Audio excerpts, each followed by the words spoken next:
is suing her stepfather, Ernest Flowers, for money loaned and the cost of a computer. Ernest says that Krista breached their contract.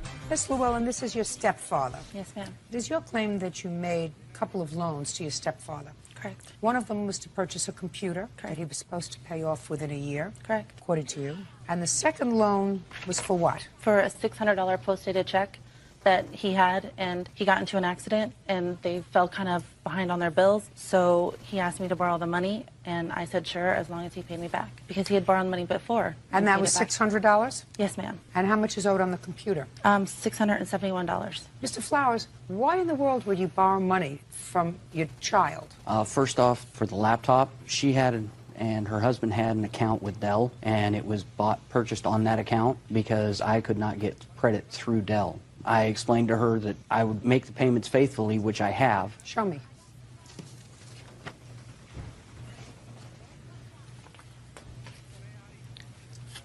There's 3 months worth of payments. It shows that each month the payment was taken out. When was it purchased? It was purchased in February of 2006. You're just showing me 3 months worth of payments. Yes, ma'am. That's all the further back that I can go with my bank. No, but you can get a statement from them as to how much you owe. How much was the computer? I believe $2,000. No. How much was it? A little over $1,000, like $1,029, $1,039. Is that there? Well, I have a printout from Dell, yeah. Can I see it, please? Everything. So the computer was purchased in 2006. Yes, ma'am. March of 2006? Yes. Well, you know, you're never going to pay this thing off. What's the interest on it? $25 every month, and I told them that. You pay $50 a month towards the computer. Only $25 of that goes to the computer. You know what's going to happen? Mr. Flowers, the computer's going to break, and you're going to say, I'm not paying for a computer that I don't have anymore. By the way you're going, you won't be paying for this computer until 2010. Those were the payments that were set up with her when it was purchased. Is that right? Those were the payments set up with me, but they told me within a year they would have it paid off. And I also have a statement from my husband, because he talked to him also and said that it would be paid off in a year, because we purchased a computer and paid it off within a year. Did you tell her you'd have it paid off within a year? No, ma'am, I didn't.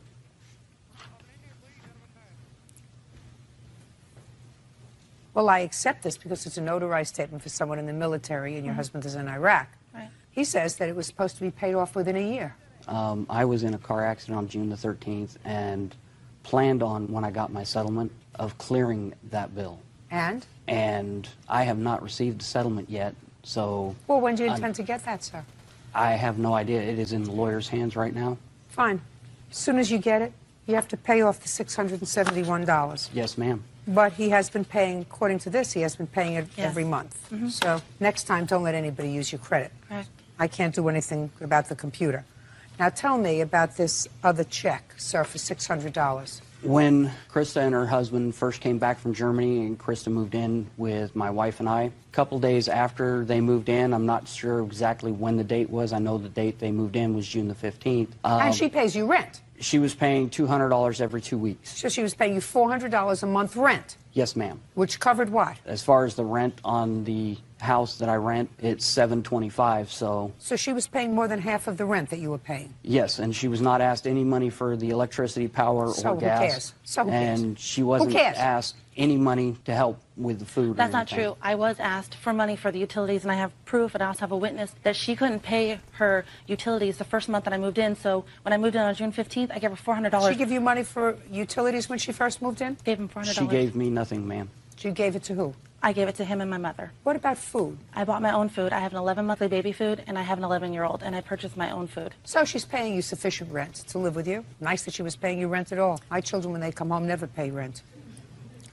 Most don't. So I still don't understand the $600 loan. Before he left, he and I were out in the garage, and he handed me $600 and said that he wanted me to take care of the payday loan that I had. Your Honor. Shh. Go ahead.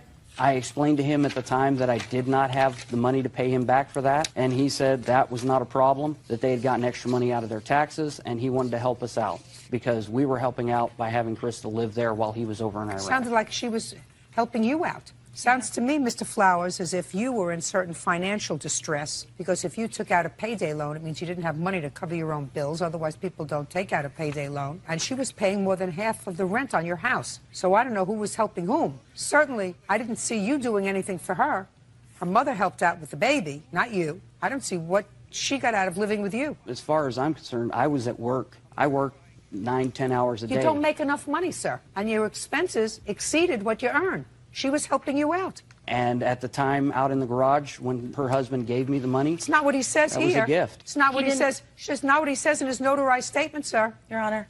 I can't help that. It's not what he says in his notarized statement. In any event, you should have been able to take care of yourself. You're a grown man. You don't take money from your children.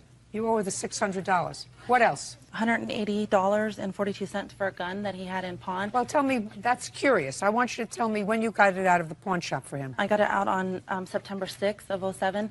I went in with my sister because she was paying a pawn, and I saw his gun in the case actually for sale. So my mother's not such a nice woman. She just pawns his stuff for money and doesn't tell him sometimes. And I like Ernest. I think he's a really nice guy. And I mean, without her, he's a really nice guy. So I called him and I said, Ernest, did you know that you are going to lose your gun, that it's for sale? And he said, I didn't know that. And I said, the guy said that you could get it for $180. Did she call you from the pawn shop? She called me from the pawn shop, but she stated that the reason why she was calling was because the gentleman at the pawn shop had gotten strict instructions from me when I dropped it off there that he was not to release it to anybody but me. He admits to owing me for the gun, though. No, because Yes, he does. I didn't ask you to go pick the gun I have a up. statement that he sent to small claims court saying that he owed me for the gun and for the dog. Let me see.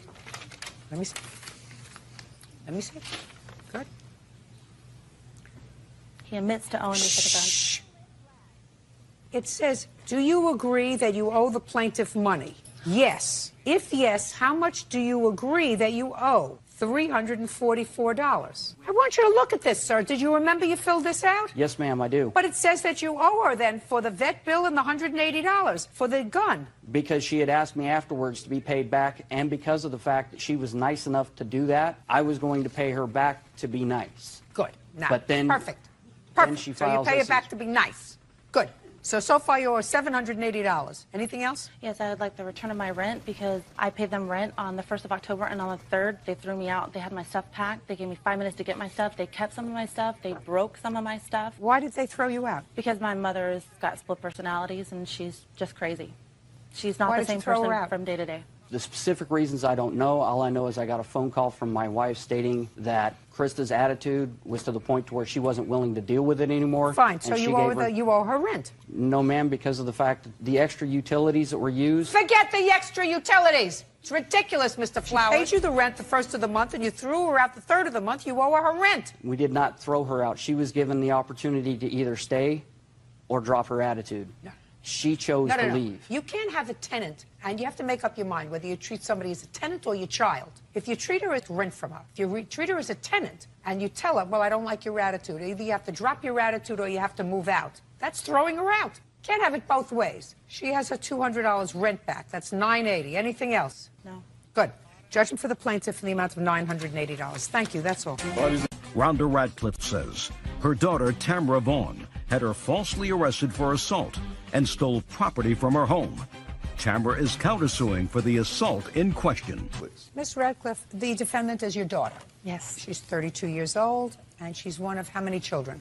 8, How many of the 8 children still live at home? 4, How old are they? 18, 16, 13, and 10. Are you a working lady? Yes, I am. What kind of work do you do? I'm a nurse. Your complaint alleges that your daughter moved back home because she was having some financial problems. And she moved back home with her daughter, who was how old? 15. It's your claim that that did not work out No. very well, and that your daughter had you falsely arrested for assault. In addition, while you were in jail on her assault complaint, which was ultimately dismissed due to her non-appearance, she stole some property from your home. Yes. You want to be compensated for the false arrest as well as for the property that you claim she took from the house. Your daughter says she did not take any property from your house, that you did in fact assault her, that property was taken from her, and she's counterclaiming. Now, when did your daughter move back home? Sometime in November. Do you remember? Sometime in November, towards the end of November. Why did you move back home, Ms. Vaughn? I was in a car accident and I injured my back. When were you in a car accident? August of 2006. And? November of 2006 is when I moved in with her. How long did you stay? Until September of 2007. Yes. She stayed until October 6th, 2007. So you were there for almost a year. Correct. Not working. Correct. Is there anything that prevented you from working? Yes. During that year? What? The pain in my back. Okay, so now tell me what happened. Well, it started with a phone call while I'm at work.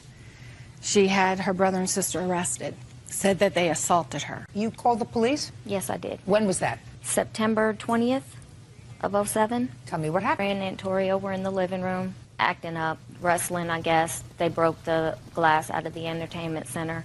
I walked in, tried to ask them what was going on. They were still acting silly, so I told them, go upstairs. You know, I'm calling Mom to let her know what's going on. They started getting belligerent. They refused to go upstairs.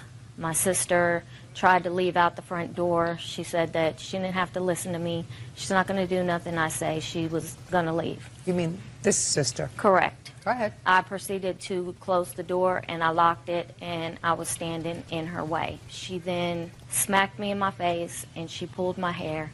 And once I got her hands off of my hair, she went to take off through the living room towards the back door. So I went to walk after her to try and stop her. Why?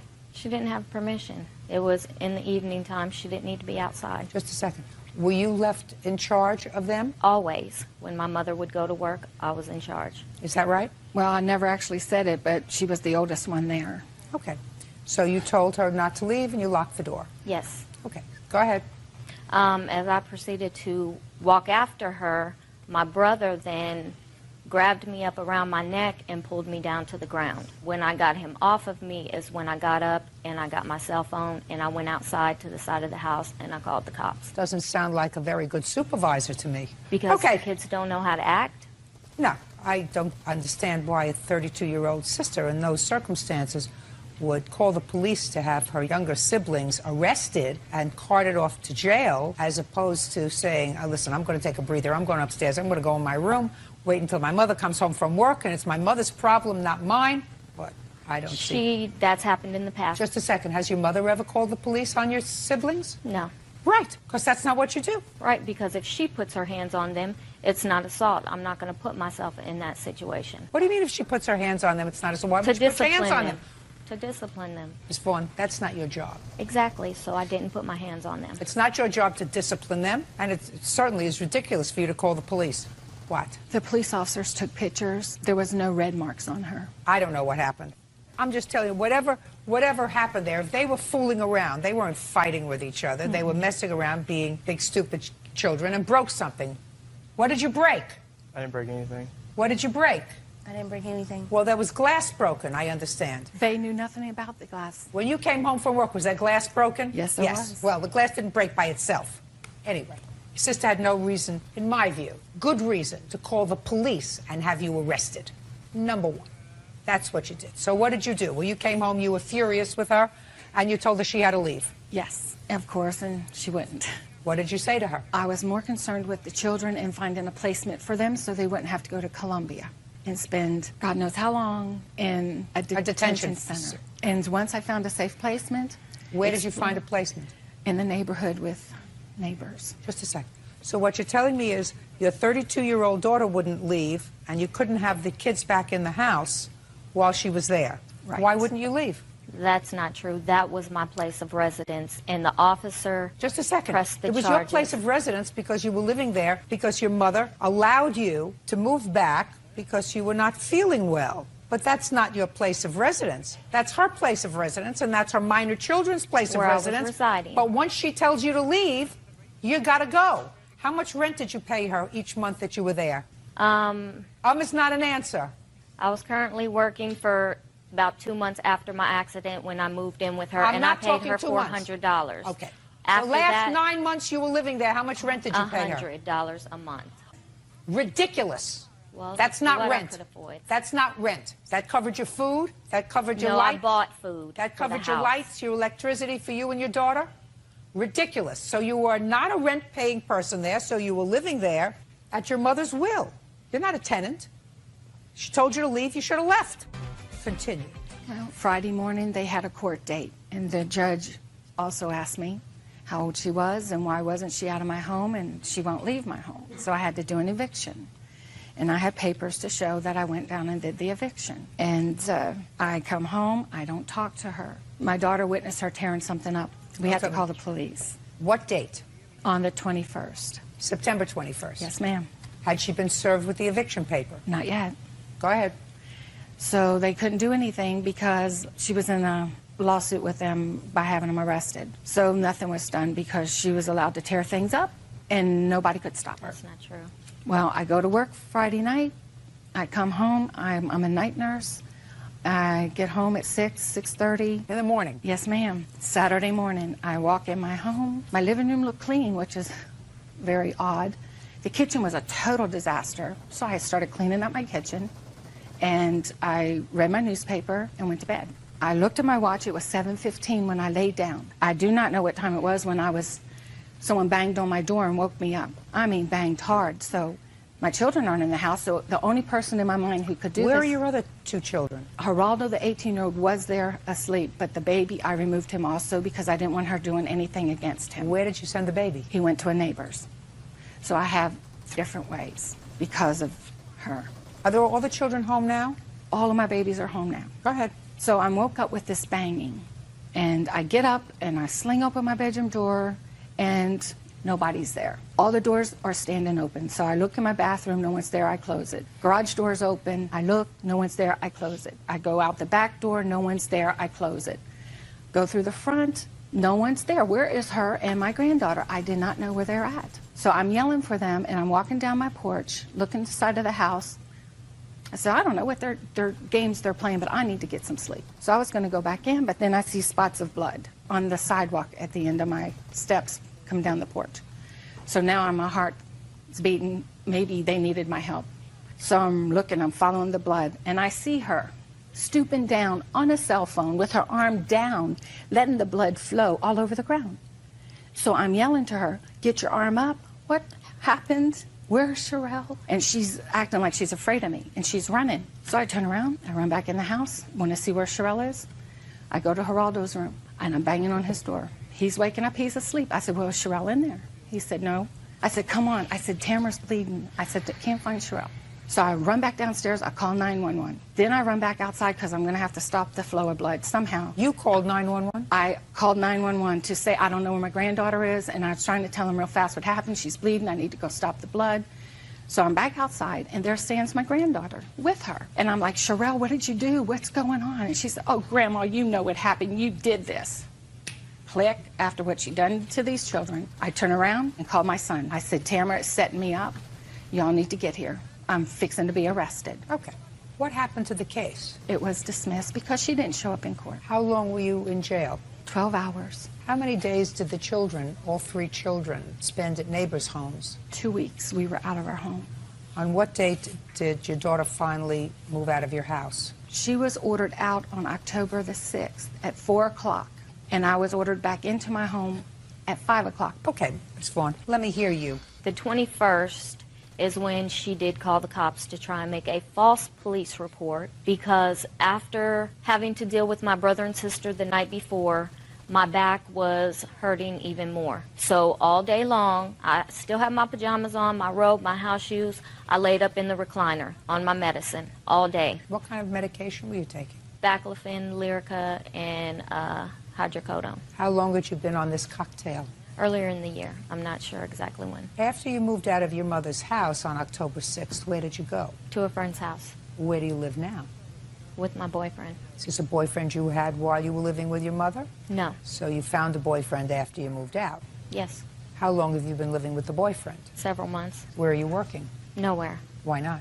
My back is still injured. Well, let me ask you this about the boyfriend. Do you have intimate relations with the boyfriend? Obviously.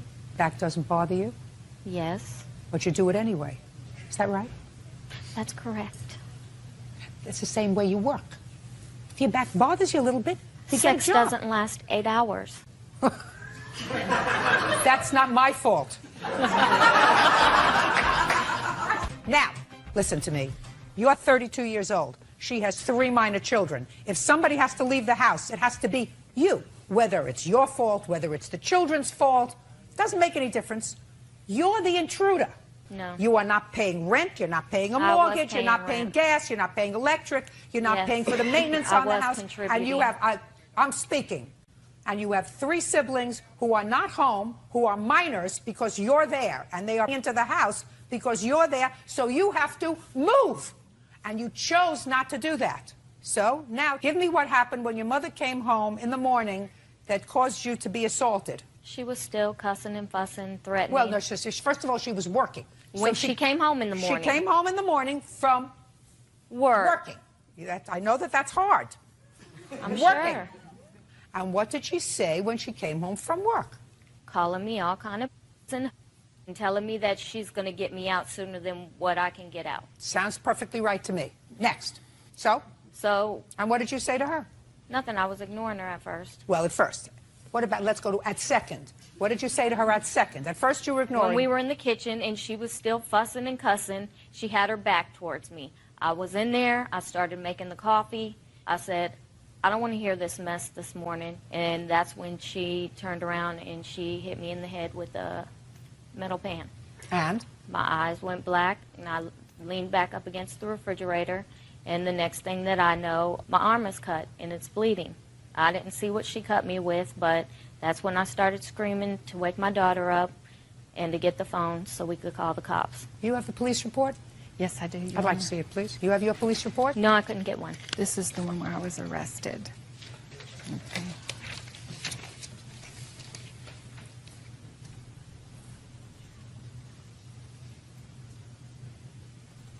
Ah, Miss Radcliffe, the police report indicates in sum and substance that a lot of things that you told the police officer didn't quite make sense. It did, however, say that when your daughter was in the kitchen, what she said to you was not some, just leave me alone. According to your daughter, she used some vulgarity to you and said, according to you, leave me the blank alone, is what you told the police you said to your mother. Is that right?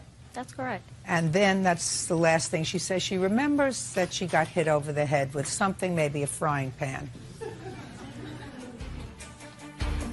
While I certainly don't condone anybody using an instrumentality that was capable of causing injury to another human being, I can certainly understand the frustration of the mother of 8 children, 4 of whom are minors and who live at home, who is put in the position of having to take her minor children and pawn them off to neighbors because her 32-year-old daughter, who is probably perfectly capable of some sort of employment, has been mooching off of her for a year with her 15-year-old child on a cocktail of drugs, which is keeping her in a semi-stupor for most of the day. She was forced to move out. She moved in with a friend, and then instead of putting her life together and trying to do what was necessary to make a home for her daughter, she found some guy to support her for a while. My life is together. Yeah, your life's not together. If you're 32 years old and you're not employed and you don't have a career or some independent way of earning a living. Due to a back injury. Madam, if you can enjoy the bedroom with a new boyfriend, you can get a job. So, I don't believe that you have established to my satisfaction that your daughter had you falsely arrested. In all probability, I think that you did, in fact, clobber her. And I'm not satisfied that the arrest was false. And there were a lot of other people in the house, so I don't think you're going to be able to establish to my satisfaction that she took property from the house when she left. Now, Ms. Vaughn, on the other hand, is counterclaiming for the assault. And I believe that your mother did, in fact, hit you over the head. And also cut my arm. I don't know about that. You may have cut your arm when you fell. Oh, I didn't hit Who her knows? either. I didn't fall. I have no idea how that happened, neither do you. It's And not neither in to me. I don't know how you got cut, Miss Vaughn. In any event. I know how I got cut because she cut me. Well, good. Okay, fine.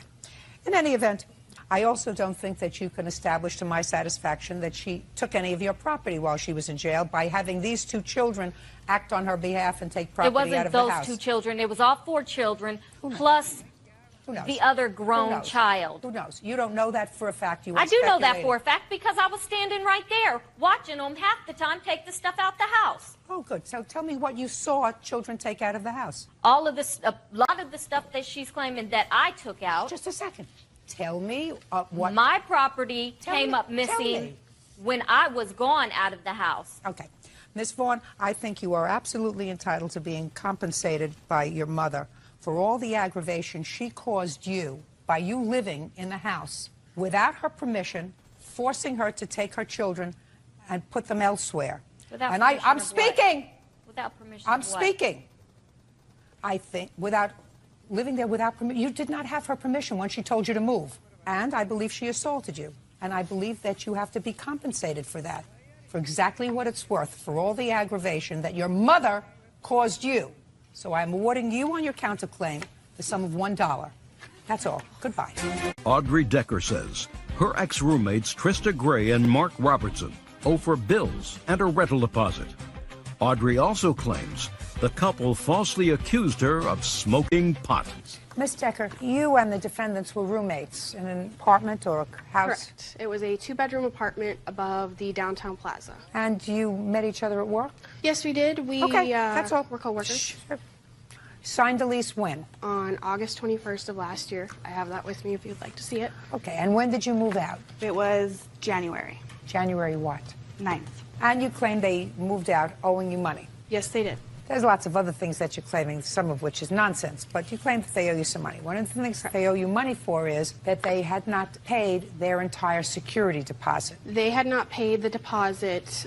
Just answer back. my question.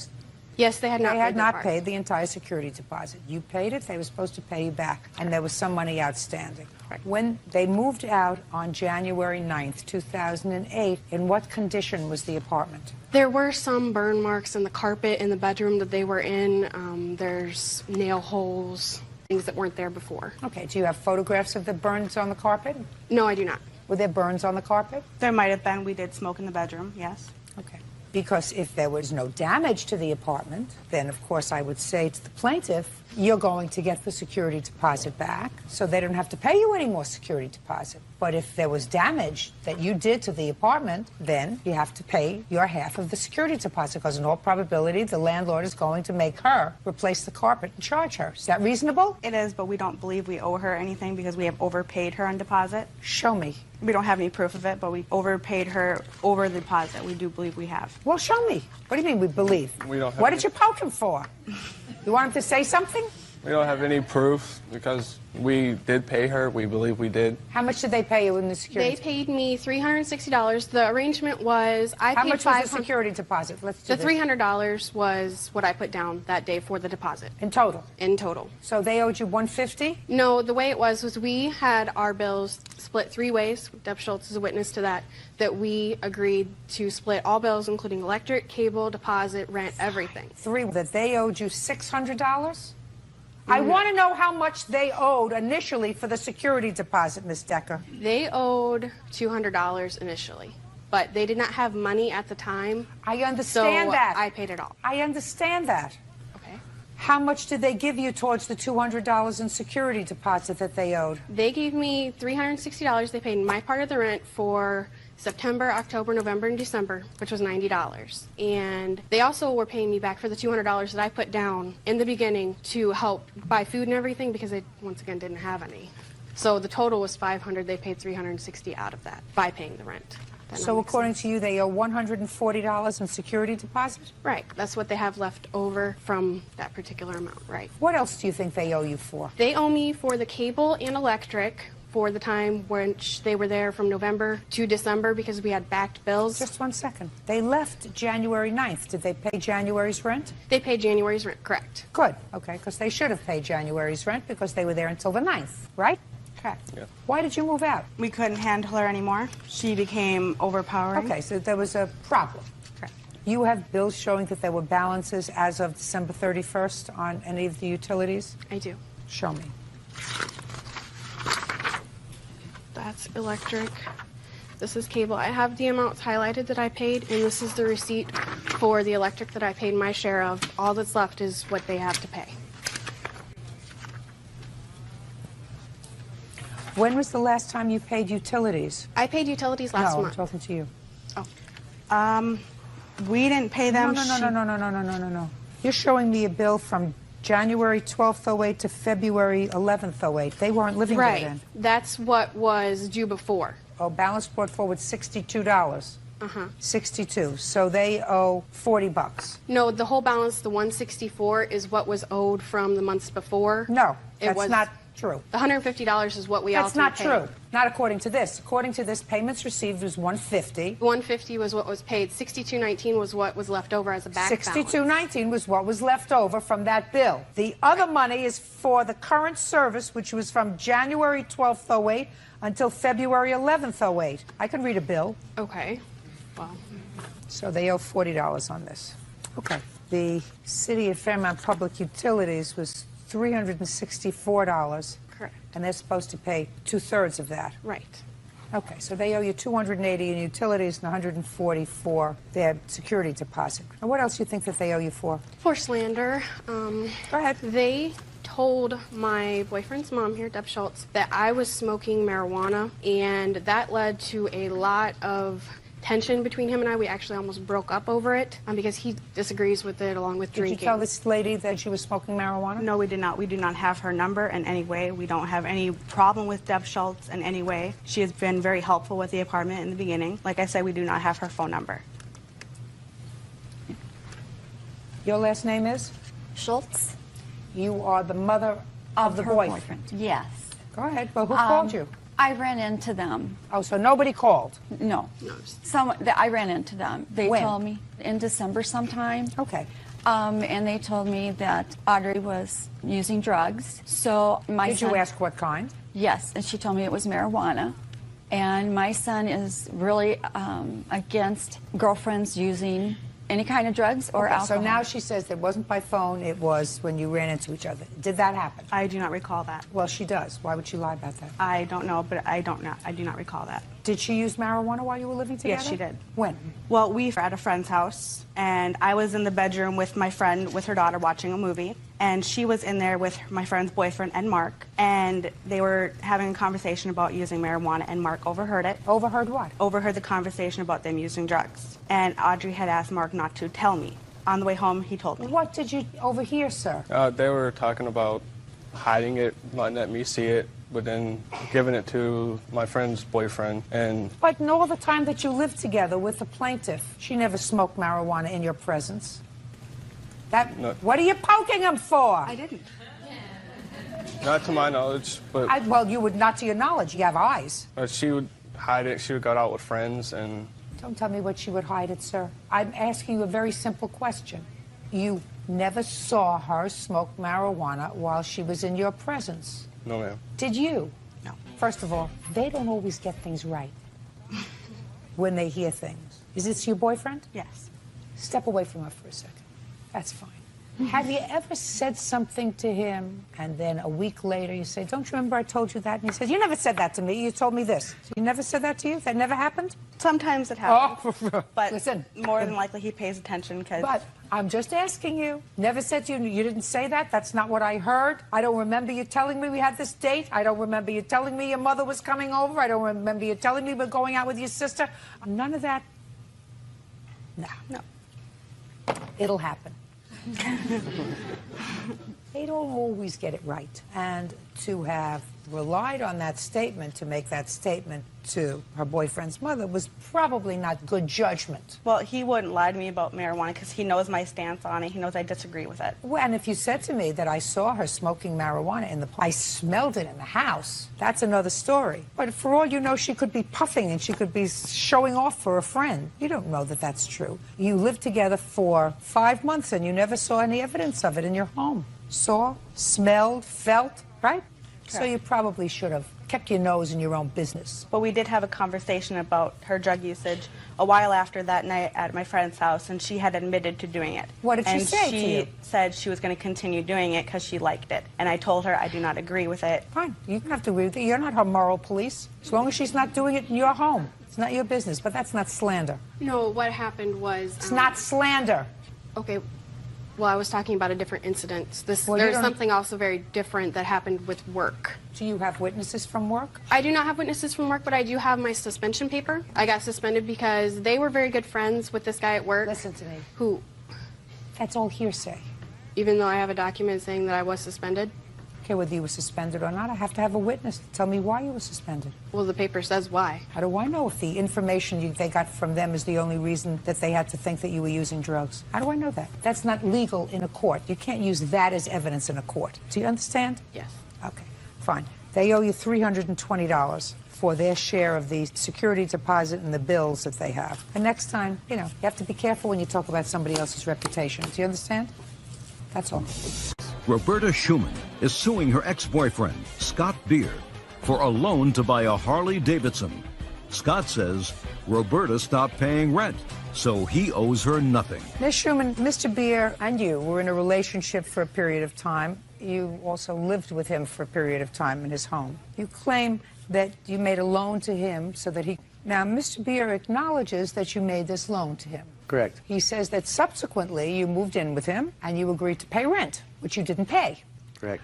And you made a new arrangement whereby he would pay your portion of the rent that you had agreed to pay and deduct that from the loan. And by the time he told you to leave, you had done several things. First, you stole a money jar from him, which you acknowledged that you did because you were annoyed. And then there were some other small items that ate into this loan.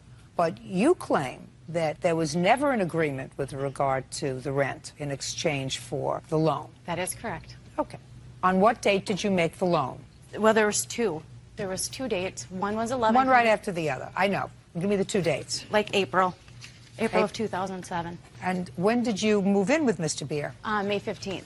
Right afterwards? Yes. Where had you been living? I lived in my own townhouse in Blaine. What did you do with your townhouse? I sold it. I found out 3 days before I was moving in with Mr. Beer that he was sleeping with my best friend. I don't care about that. You want to discuss that, go someplace else. It has nothing to do with me. You sold your townhouse, you moved in with him. What was the rent agreement? $300 per person is what he charged his other tenants when they lived there before. It was a couple. He charged them $600. And how much were you supposed to pay in rent? He assumed $600. No. What did you discuss? It was $600 when my son was supposed to come and live with us. My son never came and lived with us. I never even had a key to the door. I don't care whether you had a key to the door. You slept there, correct? Correct. And there was an agreement to pay rent. All I'm trying to do is figure out how much. How much, sir? $600 for the basement. Is that where she was living? Yep. She wasn't staying with you? Most of the time. What does that mean? Off and on, she'd stay up in my place. But, I mean, it was run of the house, too. Where were her clothes? In the basement. Is it a legal apartment in the basement? Yeah, it's a regular house. And you had a couple there living before? Yes. And how much was the rent before? $600. Okay. Your Honor. What? There was also an extra bedroom downstairs in the basement that was never used while I lived there. I don't care. I mean, I didn't get a legitimate answer from you, so I asked him. Okay. So you moved in May 13th, is that correct? Yes. How much was the loan for the motorcycle? $3,100. Okay, now you stole $100 from him in coins, is that correct? That is correct. Okay, so now he owes you $3,000. Mm-hmm. You moved in on May 13th. When did you pay rent for the first time? The actual, when I gave him the lump sum, I gave him $1,700 in July, and then 3 days after that, I gave him $600 for the rent that he claims... Just a second. You gave him $3,000, according to you, for the motorcycle. I have deducted the $100 that you stole from him. Mm-hmm. You moved in May 13th. When did you pay rent for the first time? What month?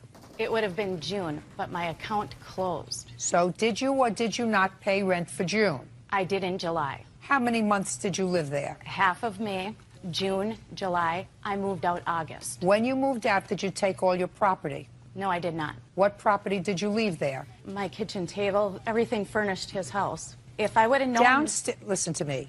Downstairs, in the basement, what items of furniture did you leave there? A bed, a couch, and a TV. Under what circumstances did you leave that stuff? Because he threw me out. I had no key to the house. He threw me out.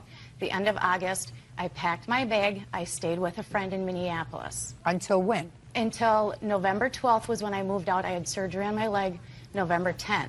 Okay. Did you subsequently rent the basement to your townhouse? I didn't rent my basement until January, I think, the first time I had somebody come in. And when did you move out, Miss Beer? August what? August 24th is when he bought the house. So you owe him for 3.5 months' rent. But he told me that my stuff was there in storage. If I wanted to, I could have put it in a storage, which was $85 a month. I don't care if it was 80. I said you owe him so far 3.5 months' rent for the time you were living there. Mm-hmm. Half of May, June, July, and August. That's 3.5 months that you didn't pay. Or Yes, did you I did. pay? Yes, I did, in July. Did you pay him in July? Yes, I Did did. the check clear? It was money orders that I had because he would only accept cash, which I agreed with that. Well, because you gave him a bad check once. It was a closed account. Well, a closed account is a bad check. Did she subsequently pay you? I have never seen that. You've never money? seen the cash? No, I Okay, did not. so show me. Don't talk Oh, to my him. God. Talk to me. Show me what you claim you paid him for July. July 24th, I paid him $1,700 cash because he said that these checks, which he had reserved Show me. one, I had cash. He wouldn't take anything but cash. And then 3 days later, I paid him for August rent, which was $600. Did you own a townhouse? Yes. You're a businesswoman. Yes, You I'm own a real townhouse, estate so you're a businesswoman. If you're a real estate agent and things aren't going well, then you don't give him cash. I don't believe that you gave him cash without a receipt. Did you get a receipt? No, I did not. Yeah, then I don't believe you. I had a check that was revolving. This was I my don't business account. believe you. You're a businesswoman. A real estate agent. Real estate agents don't pay cash for their rent, especially when they write out a check for a closed account. They may pay rent, and then they say, may I have a receipt, please? Because I need that for my records. Well, every single day that I came home, he would lock the door because I didn't have a key. Then move out. Then move out. How old are you? I tried. It costed me almost $700 to get a mover to come in there. If My I would dear, have known you just that, told me you gave him $1,700 in cash. I did. If you didn't have a key to the house and things were miserable, then you move out. he made my life miserable. As soon as I got there, I wanted to get out. Very good. Is there any reason why you didn't rent that apartment after she moved out? Well, at first, her stuff was in the way. I mean, What it's pretty, stuff? Oh, please, her you used couch, my stuff. What her stuff? Her couch, her bed. Well, that's all But right. she- You can I move mean, somebody in there. You rent it furnished. What? Exactly, but she also said that why she was gone, that she just needed a month to get her stuff moved out. I said, all right, I'm gonna start charging you rent. Well, then it was 2 He months did after not.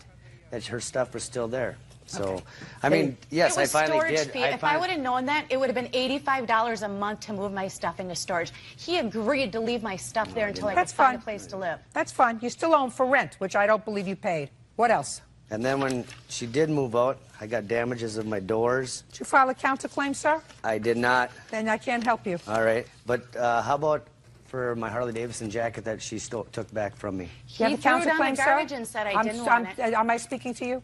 Do you file a counterclaim, sir? No, I did not. Then I cannot help you. Okay, So far, you owe her $900 okay, on the loan. Got it? yep. I've given you credit for 3.5 months' rent, which I don't believe she paid, and which she agreed to pay.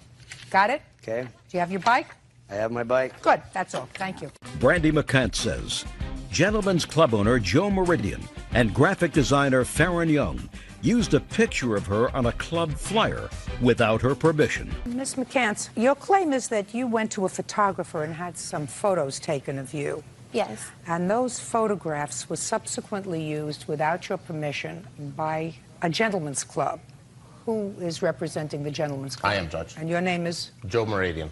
For flyers to promote the club, and it was used in such a way as to depict you as a pole dancer. You were a That's college student, and you gave no permission to Mr. Meridian or anyone else to use the photographs for those purposes. Mr. Young is a graphic designer who somehow got a hold of those pictures on the internet and created the flyer that Mr. Meridian used. So you're suing both of them. Yes, I am. Mr. Young says he got the photographs from the internet, from what he believed was a free site where anybody could take pictures and use them for commercial purposes. Mr. Meridian says he's not responsible because he didn't prepare the flyer, and all he did was commission somebody to do it, right? Yes, Your Honor. Okay. Well, unfortunately for you, Mr. Meridian, that defense for this flyer won't fly, because the buck ultimately stops in the place where, if it was used improperly, it was used commercially for you, and you benefited from that photograph. So if I find that that happened without the plaintiff's permission, then you are responsible. Now, you have the right to sue those people that you think are responsible for getting you in hot water, and that would be somebody who you say created this flyer, but ultimately you're responsible. Okay, let's go back. When did you take these photographs and why? These photographs were taken in March of 2008, and I did them with a photographer, David Garnes, as a test shoot. Do you have pictures? Do you have the test shoot photographs? Yes, I do. I'd like to take a look at them. Okay.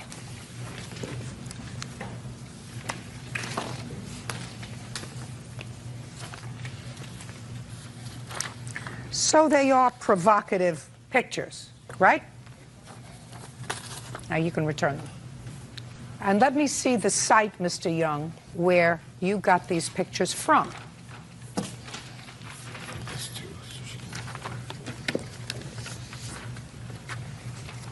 Shows a disclaimer also. Right A disclaimer on the website, Your Honor.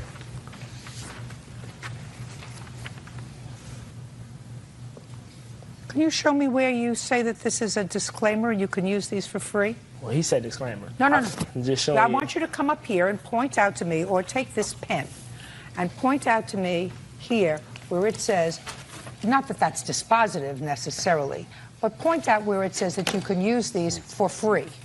Can I elaborate? No, I want to look where Mr. Meridian says that he thinks you can use them for free. I didn't say for free, Your Honor. I just said disclaimer for using the photos.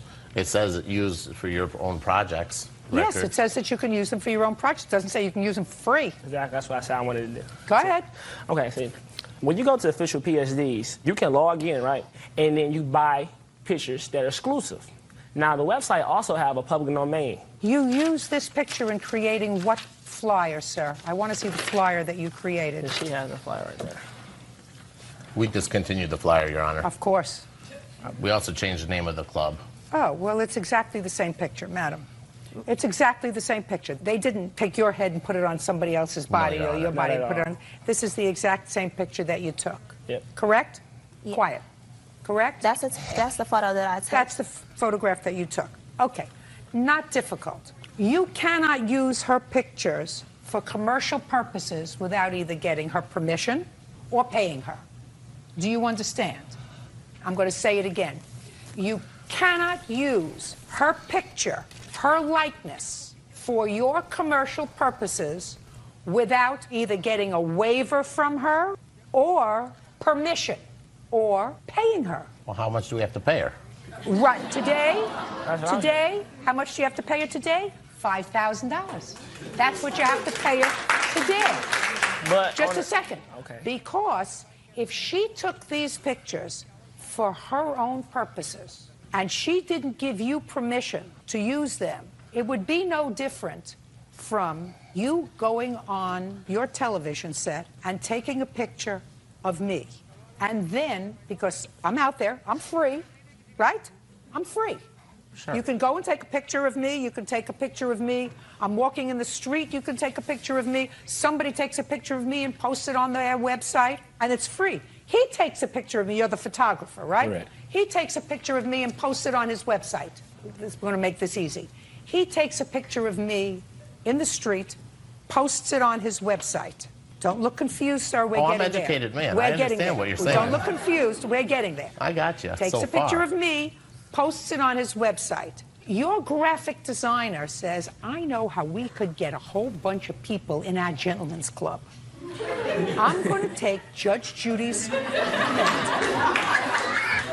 somebody else's body, if you really want to get a customer, and put her around a pole. Now, the picture is free. It's up there. He's posted my picture. Do you think that you have the right to use my image to get people to come into your club without my permission and without paying me? See, the answer is you do not. But that's different. No, sir. It's not different, Mr. Young. It's exactly the same. Now, let's say that there's a disclaimer on here. Okay. Let's say that it says free, you can use it free, and all these people are 21 years or older. And you say, oh, that's fine. I can use these, and they're all 21 years and older. And one of them turns out to be 14. Oh. Listen to me. One of them turns out to be 14. And you make her into a pole dancer, and you make flyers of her.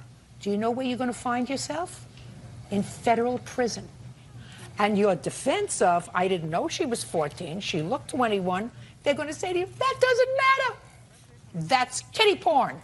And you can't accept somebody else's statement here that it's free, just like if you meet a girl at a bar and you go home with her and have sex with her, and she turns out to be 13, and she's dressed like a 35-year-old, and they arrest you for statutory rape, you can't say to them, she told me she was 20, and she looked like 20, I didn't know. You know where you find yourself? In federal prison. Now, I want you to listen to me very carefully. You cannot use somebody else's likeness for your commercial purposes without getting a waiver from them and without paying them if they want to be compensated. Do you get it? Don't argue.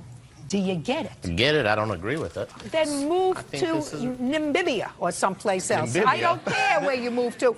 In this country, you cannot exploit someone. Well, Your Honor. Listen to me. You cannot exploit someone. She exploited herself by putting herself all over the internet in a bikini. No, my dear. If she didn't want my dear, herself- she didn't do that. What were those shots for, Your Honor? Listen to me.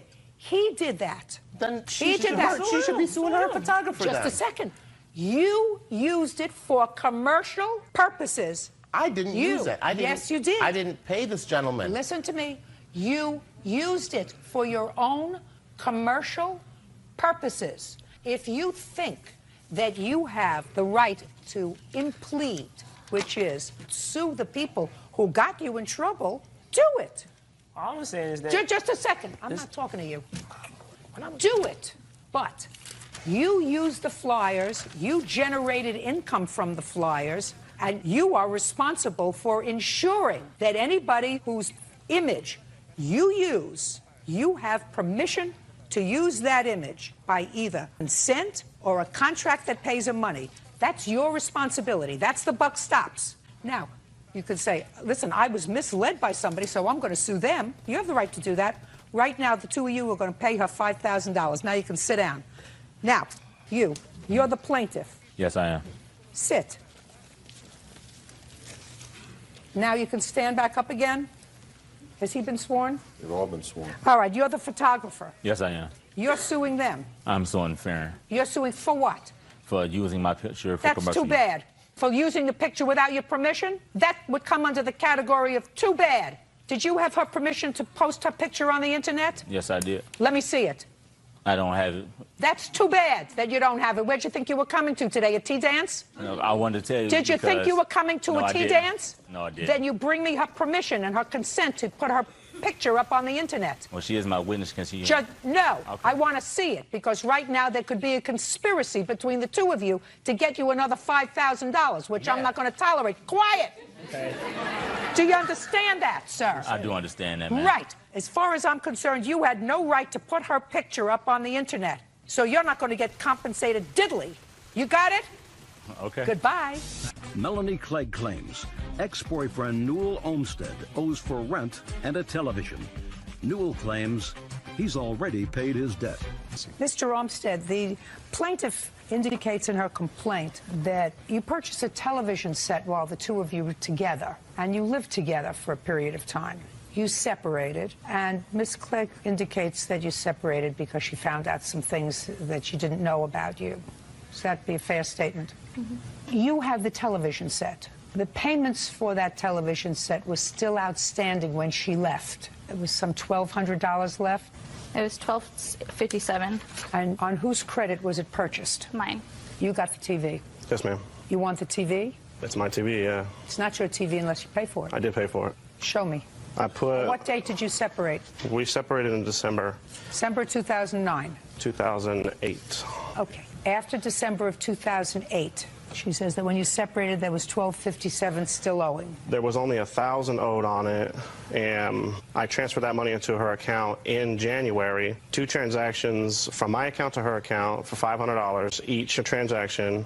She didn't pay it off in time. Then the interest kicked in. There's 2 transactions. There's one on the first day. There's actually 3 transactions to her account equaling $1,500.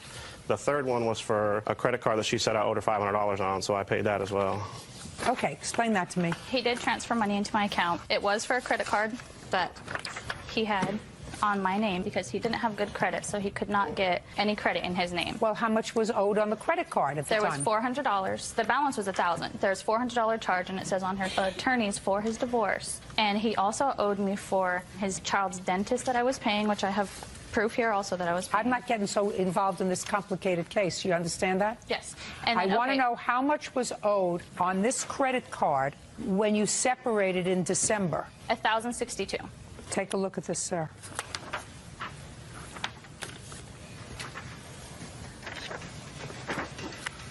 All that one is the The only thing on this that I owe was $400, and I paid her $500. $404.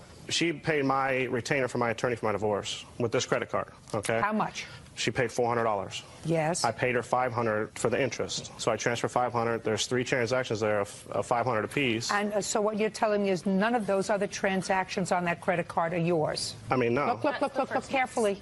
That's only 1 month statement. That's dinner. I wasn't trying to get for that credit card. I was just saying that some of it. She asked me. No. Listen to me, Miss Clegg, very carefully. I see he transferred $1,500 to you at the end of December and the beginning of January. $1,500? Yeah. 3 payments of $500, 2 on January 7th and 1 on January 21st. I did not get those transactions. Those are my bank records from my bank account to her bank account. So I don't know how she couldn't have got them. Miss Clegg, I just need your checking account for the months of December and January. Here we go. December 2008, January 2009. Do you want the withdrawals or just the deposits that he had given me? The statement. You should have it. Transfer from. I have 1 January 7th for $500 that she did, in fact, get. There is only 1 on January 7th for $500, sir, not 2.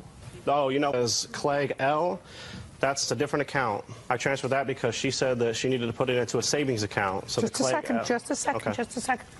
You have 2 that you've outlined on January 7th, both to Clegg M. Okay. She only received 1, but they're 2 different numbers. Hold on a second. Yeah, there's 2 bank accounts. I mean, one of them was savings. Whoa. Wait a second. How many different bank accounts do you have?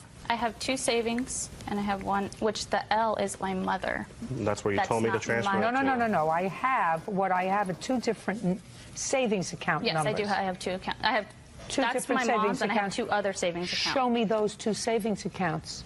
I can show you on the internet. I don't have anything with that. Don't show me on the internet. Yeah, there's nothing. I have nothing. Well, then you take a look at these. Okay. Yeah, Clegg L is my mother, not me. I just put it in the account she told me to put it in. You owe my mother money. Oh, now I owe her mother money. No. I believe you. Mr. Olmsted. Yes, ma'am. I see where you gave her $1,500. She says she only received 1 payment of $500. That's a lie. Yes, ma'am. She received 3 payments of $500. 2 went into her savings accounts and 1 went into her checking account. Yes, ma'am. So I don't believe that he only gave you 1 payment of $500. Now, One of the Clegg L is my mom. I don't care. But that goes towards the TV? His defense is that he gave you money after he moved out. Some of it was for his credit card, for his lawyer, and some of it was for the TV, $1,000 for the TV, which at that time, that's what was owed on the TV, which he paid for. He said the fact that you didn't make the payment on it and it went up to $1,200 is not his problem. If I believe him, then he doesn't owe you any money for the TV. I put $1,000 down on that TV, too, which I have proof of. I don't care. TV, listen to me. All I'm concerned about is whether when you moved out there was any money due and owing on the television that he kept. And there was. Yes. And I find that he paid you for it. Now, the next thing I'm going to go over with you, what you say you loaned him for rent. Yes. Now I'll hear what you say you loaned him for rent. After you broke up, after you moved out, go. I paid $2,600 to rent. He came to me in January of 2009 and asked me if I could help him because he could not afford it and it would not look good in his divorce if he didn't have a place to stay. So I paid in January 2nd, I believe it is, I paid $995, which he was planning on paying me after his divorce. And just a minute. Put your hand down. I saw it. Didn't you see me looking at you? Well, I'm just making sure you saw me. I couldn't miss it. Now, first show me proof that you gave him $2,600. Okay. Here's that 1, 2, 3.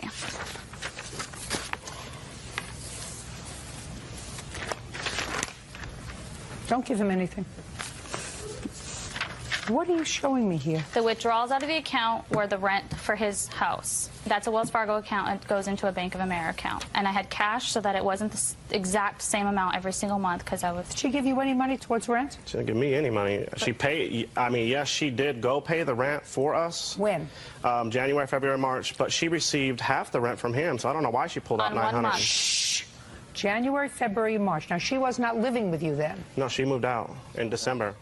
Just stuck us with everything. Just moved out. And who were you living with at that time? He moved in, or he decided to stay to help me with the rent since she moved out. Was this apartment in both your names or just your name? It was just in my name, but we lived there together, yes. Did you move in together or did she move December, in? yes. We moved in together in December of 08, and she moved out in December of 08.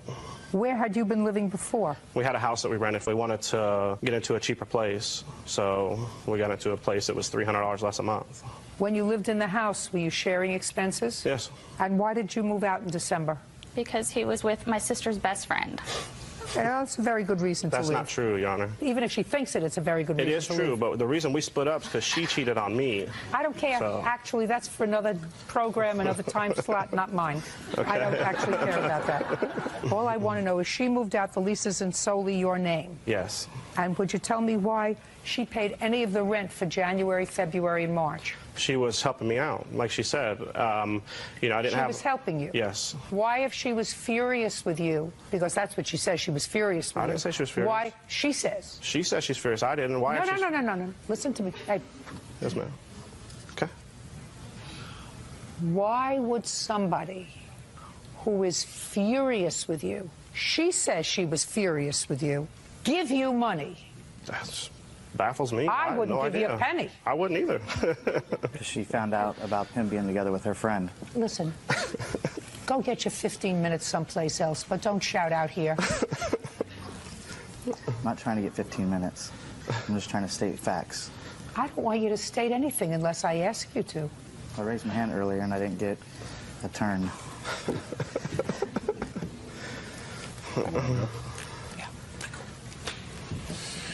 Excuse me. But tell him not to go far in case I need him. Will do. I'm pretty sure we'll need him. Oh, I'm not sure. Okay. Just as long as she knows that he's here. The gentleman, Motormouth, who was here a moment ago, did he give you any money? No. Towards rent? He gave me $0. You never got any money from him? From him, no. If it came from his account, I don't know where the money came from. Did you get any money? That $500 that I put on there that says Tim's half of rent on that page, yes, that's the $500 of Tim's half of rent. Who is Tim? Motormouth. Motormouth. Yes. Okay, so you got that money. That's it. Well, that's what I'm asking you. So you got $500 of the 26 that you gave him, which means you're out $2,100. If that's what, can I ask you're you out something? $2,100. Yes. Can I ask you something? Is that going towards the TV? Forget the TV. The TV's over. I've already made a judgment on the but TV. if you're accounting that $500 transferred from his account that you see out of Newell Olmstead's account into my account, the $500. I thought it was from him. It's out of Newell Olmstead's account. Oh, well, you can't use that same $500, Mr. Olmsted, 10 times. I'm not. You can only use it once. Tim gave her. Listen to me. Yes, ma'am. Listen to me. You might be a very, very nice man and have many redeeming qualities. You're not George Clooney. Nobody who's not living with you, sir, is going to pay $2,600 for your rent. Not somebody that looks like that.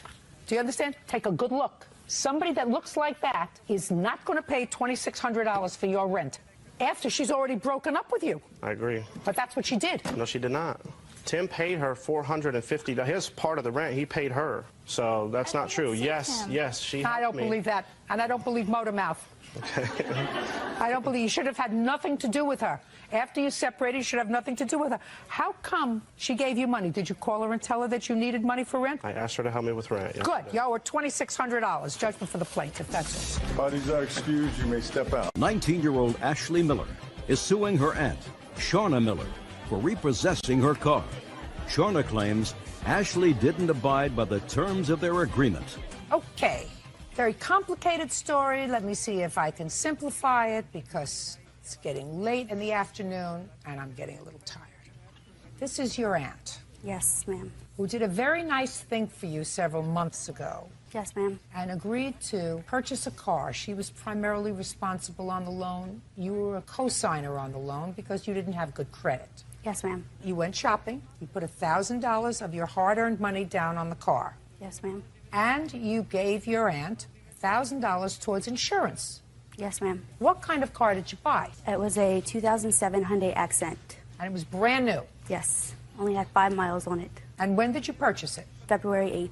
And the understanding was that you were going to make the payments on the car and eventually, hopefully, get the loan out of your aunt's name because she didn't want to be responsible for this thing. And you were going to take care of the car, and there were certain things that you were supposed to be responsible with. Yes, ma'am, after 6 months. And your aunt took the car back after 2 months. Correct.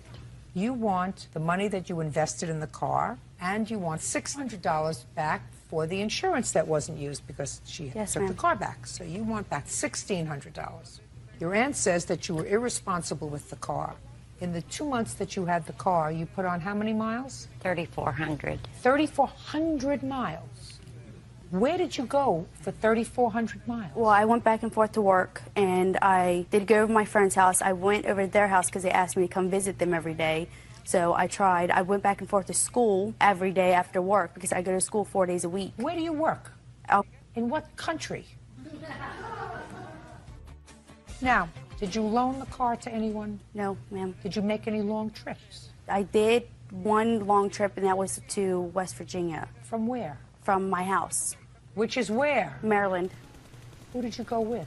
I went with my 2 sisters because they were up here visiting from Florida. Did they ever drive your car? No, ma'am. Was there any damage to the car? No, ma'am, not when I had it. When did you take the car back, Miss Miller? May 4th. So she had the car 3 months? Close to, yes. Why did you take the car back? Well, one of the agreements was that she was to stay in touch with us. She was not to have anybody in the car. She was on our insurance because the insurance was in excess to what she could afford. So we turned around. Just a minute. Did you have an agreement with her that there wasn't to be anyone else in the car? Prior to signing of anything, yes. I've had the same agreements. I've got my daughter here, Sherry, who is under the same agreement with a car that we have. And also with my other children. I have a 30-year-old son and a 28-year-old daughter. I've done it with all of them. You know, with the same agreements. I know, good heart, but you know what? It builds character and shows them responsibility. And yeah, I've been batting. Do you have an agreement with your aunt not to have anyone else in the car? No, ma'am. What was the discussion that you had with regard to having other people in the No, car? ma'am. The only agreement that we had with the car was not to let anybody drive the car and to make sure I make the payments on the car, and that was it. Not to let anybody else drive it? Yes, to drive it. That was it. I believe you. That was it. I believe you. Thank you. I believe her. Because I think it's ridiculous to have an agreement that nobody else can be in the car. Well, okay. I believe that you made an agreement with her that nobody else was to drive the car. Well, actually, well, okay. But not be in the car.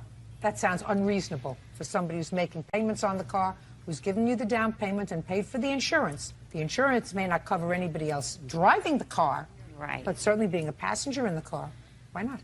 Keep going. So, she didn't keep in touch with you, and? She didn't keep in touch, and when I tried to call her, she was avoiding the calls. I had to go through my father-in-law to call her to call back. My husband and I went up to her place of employment to where we looked at the car. There was dents, 4 of them going down this way, not like a car had opened and hit it. The dents were going this way. And do you have pictures of the dents? Oh, that I you're do, talking yes. about? I'd like to see the dents that you're talking about. This is the car. Dents. I've got an estimate also. No, I don't need an estimate. Okay, that's the dents. Those are dings. There's a ding. It's a ding. It's nothing. You had no right to take the car back. Okay.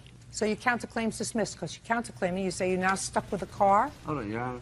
I didn't ask you anything. You're now stuck with a car that has 3,400 miles on it. It's depreciated. Well, you know, as soon as you drive a car out of a lot, it depreciates. But as long as she was making the payments, was she? Yes, she was. And she paid for the insurance. Yes, she did. The car looks perfectly good shape to me. It may have a couple of dings on it. That's unfortunate. But that doesn't look as if it's been in an accident. You had no mileage requirements. You have no basis to take the car back. Yes? We did have mileage requirements, and the reason why she No, wasn't you allowed to- didn't. Yes, we did. We made an agreement with her. Show me it written down someplace that you had a mileage agreement with her. It was to keep the value of the car up. Show me where you have an agreement with her do that not, you have a ma'am. mileage It agreement. was a verbal agreement. Baloney. Just like the part with Baloney. the insurance. Baloney. Until she got it in her own name or her own insurance, she Baloney. You wasn't had no supposed to reason have to anybody take the in car. it. Don't speak to me anymore. You had no reason to take the car back. Unfortunately, Miss Miller, you did a very nice thing for your niece. I thought so. You probably had second thoughts about it, but you didn't have a basis to breach the agreement and take the car back. Her money. Or you give her the car back. What's your pleasure? Can I say something Sure. real quick? She assured me that no drinking, no partying, and everything else, and she was drinking and she was partying, but, you know. Well, show me proof that she was drinking in the car. Oh, I can't show you drinking proof. and driving. No. So, Okay. that's what you need. You need proof. Put your hand down. That's what you need. You need proof. Okay. Where's the car now? In my yard. You want your car back? Can I speak? Yes. The whole drinking thing has nothing to do with it because I didn't do it when I was driving. And the car they gave to her daughter after they took the car from me. After like a week went by and they called me and asked me if I want the car back. And I said no because they already took the car. And after that, I felt like, you know, since they took it from me once, they would do it again. Did you get another car? No. How many miles are on the car now? There's quite a bit. What do you mean quite a bit? There was 3,400 miles when you took it. How many miles are on Well, the car I now? drove it back and forth to work myself, and my daughter's driving. Okay. You owe her $1,600. You had no basis to take the car back. Can I get her to sign off on this title, or how do I have to? Absolutely. Okay. Absolutely. You can get her to sign off on the title as soon as you get the bank to release her from the loan. Why would I have her sign the title off until you can get her off on the loan? Okay, I can, yes. Okay, so we'll cut an order that as soon as you get her off on the loan, she's going to sign off on the title, right? Yes, You don't want ma'am. the title in your name? Nope, ma'am. Very good. Judgment for the plaintiff, the amount of $1,600. Thank you. What is our excuse? Step out, please. 26-year-old Crystal Quint is suing the father of her son, Aaron Steele, for more than $2,000 in credit card charges. Miss Quint, how old are you? 26. Have you ever watched my courtroom on television? Yes, I have. For how many years? Many. How many is many? Probably 10. And in the 10 years you've been watching how the proceedings go here and what the litigants are like, didn't it ever impress you that whenever you give money to a guy, you always get the short end of the stick? Yes. You thought you were different. Yes. And you thought he was different. Yes. They all think they're different. They're all the same. I know that now. You have a child with him? Yes, I do. How old? He'll be 3 next month. How many times did Mr. Steele propose marriage to you? Once. When? January 1st of 2007. And what did you say to him? Yes. But it only lasted 5 days. Just a second. You said yes? Yes. And what happened? Well, we were engaged, and then 5 days later, I broke it off. Why? Because I found out a huge lie. A huge lie? Yes. But you continued to see him? Yes. And you gave him a lot of money? Yes, I did. And you gave him a credit card? No, I did not. I did not give him the card. I used the card. You let him charge things on the card? Only for his car. And he promised to pay you? Yes, he did. And he didn't pay you? Correct. That was another lie? Yes. After you broke off your engagement with him because of a really huge lie. Now, what part of different from all the other people that you saw over 10 years did you think he was? Okay, Mr. Steele's defense is that's what couples do for each other. She gave me money, and that's what couples do for each other. Wait a second. Yeah, that's what couples do for each other. They help each other out. Okay, Mr. Steele. Well, you helped her out, and she became pregnant, right? Yes. And now you have a 3-year-old child, correct? Mm-hmm. Is this your only child? No. How many other children do you have? I have one other. How old? He's 6. Are you married to his mother? No. You just like to make them, right? Yeah. Now, what kind of work do you do, Mr. Steele? Construction. And He's how much? not working right shut now. up! Do I look like I need help? You're in construction. Mm-hmm. And is there a child support order for Miss Quint's baby? Yes. How much? It hasn't been settled yet. Well, the child's 3. Mm-hmm. And for the last 2 years, have you lived together? No. How much child support have you paid? I haven't paid any child support. Well, then I'm trying to figure out what you do for her as a couple. I paid bills that I had to Tell pay me. when I was working. No. Just tell me, in the last 2 years, what bills did you pay for her? Rent, cable. Just a minute. Rent? You paid her rent when? 2007. When in 2007, sir? Like January, February. I helped pay rent every month. For how long? The whole time I was living there. When you weren't living there. I didn't pay anything. Well, that's what I'm asking you, sir. In the last 2 years, you have a child. Mm-hmm. They haven't set a child support order yet, but that doesn't mean anything. The child is not, you don't put him in a vacuum for 2 years. The child eats, has clothes, has medical, has all kinds of other expenses. I want to know how much you pay Miss Quint. I assume the child is with her. Yes. How much do you pay for your child? Nothing. Why? I don't have the money, even Who if I did cares want to whether pay. you have the money or not? I don't care whether you have the money or not. Is it a boy or a girl that you have in this Quint? It's a boy. Your son doesn't care whether you have the money or not. He has to eat. Mm-hmm. And how much money do you send for your 6-year-old? None. You think that he lives on love too? I hope. I hope. You're a bum. You're a bum who spends a lot of money on his own jewelry. You think that I think you're cute? I don't. You may get young ladies like this who think that you're adorable. I guarantee you, to me, you look like nothing but a bum.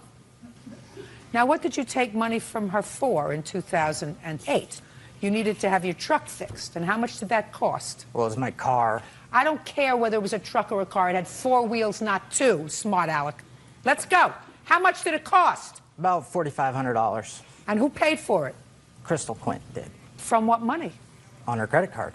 And how did you think that that was going to get paid? Monthly payments. By whom? We were a couple. You weren't a couple in 2008. You told me that you moved out in 2007. You weren't a couple. Couples who have children together live together. You weren't living with her in 2008. I didn't plan on paying anything back to her. Well, that's a big mistake. Should have saved your money from K Jewelers and put a little money towards your car and spent a little more money on the children that you made. You pay you back any of this money, Miss Quint? He paid a total of $141. You have 2 children, right? I only have 1. You have 1. He has 2. Yes. Do you work? Yes, I do. Who do you work for? I work for a pet shop in Las Vegas. How long have you been working for them? Since the moment I moved to Las Vegas, so a little over 3 years. You live by yourself? Yes, I do. Who takes care of your son? I do, 100%. He's in daycare when you're working? No, actually, he comes with me, and my mom comes picks him up. You sued him for support? I'm in the process right now. You waited too long. I know. He doesn't do anything unless he has to. I know that now. That's why I did the child support order, is because I've asked him for money, and he won't send me He's anything. a bum. Bums don't do what they're supposed to do. If you have 2 children, you collect cans in the street in order to send them something, because somehow he's eating, right? Yes. And he's got a roof over his head, right? At his grandpa's, yes. Somehow he's surviving. Don't let me hear that you're back with him again. Never. Judgment for the plaintiff in the amount of $4,200. That's all. Thank you. Crystal Garcia claims ex-boyfriend Terrell Johnson owes for rent, the down payment on a truck, and for filing false charges of domestic abuse. All right, you got more complaints against him than I probably have time for today, so we're going to see if we can get through each of the against Mr. Johnson, who used to be your boyfriend. Now you claim he owes you for a deposit that you put down on a truck for him, $2,500? Yes. That he lived sort of as a freeloader. Yes. But there was an understanding that when you got laid off from your teaching position for the summer, he would pay the rent for the summer. Yes. And he didn't. No. And then you claim that he filed false charges against you for assault, causing you to spend the night in jail and $1,000 bail. Yes. Mr. Johnson says the truck was his. Yes. He made the payments on it. Yes. He says that the charges he made against you to the police were absolutely true. You did, in fact, assault him. I got a police report too, Your Honor. And as far as the rent is concerned, he never promised to pay the rent for the summer.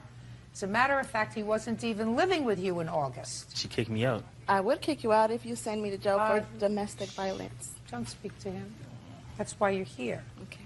All right, Miss Garcia, when did Mr. Johnson move in with you?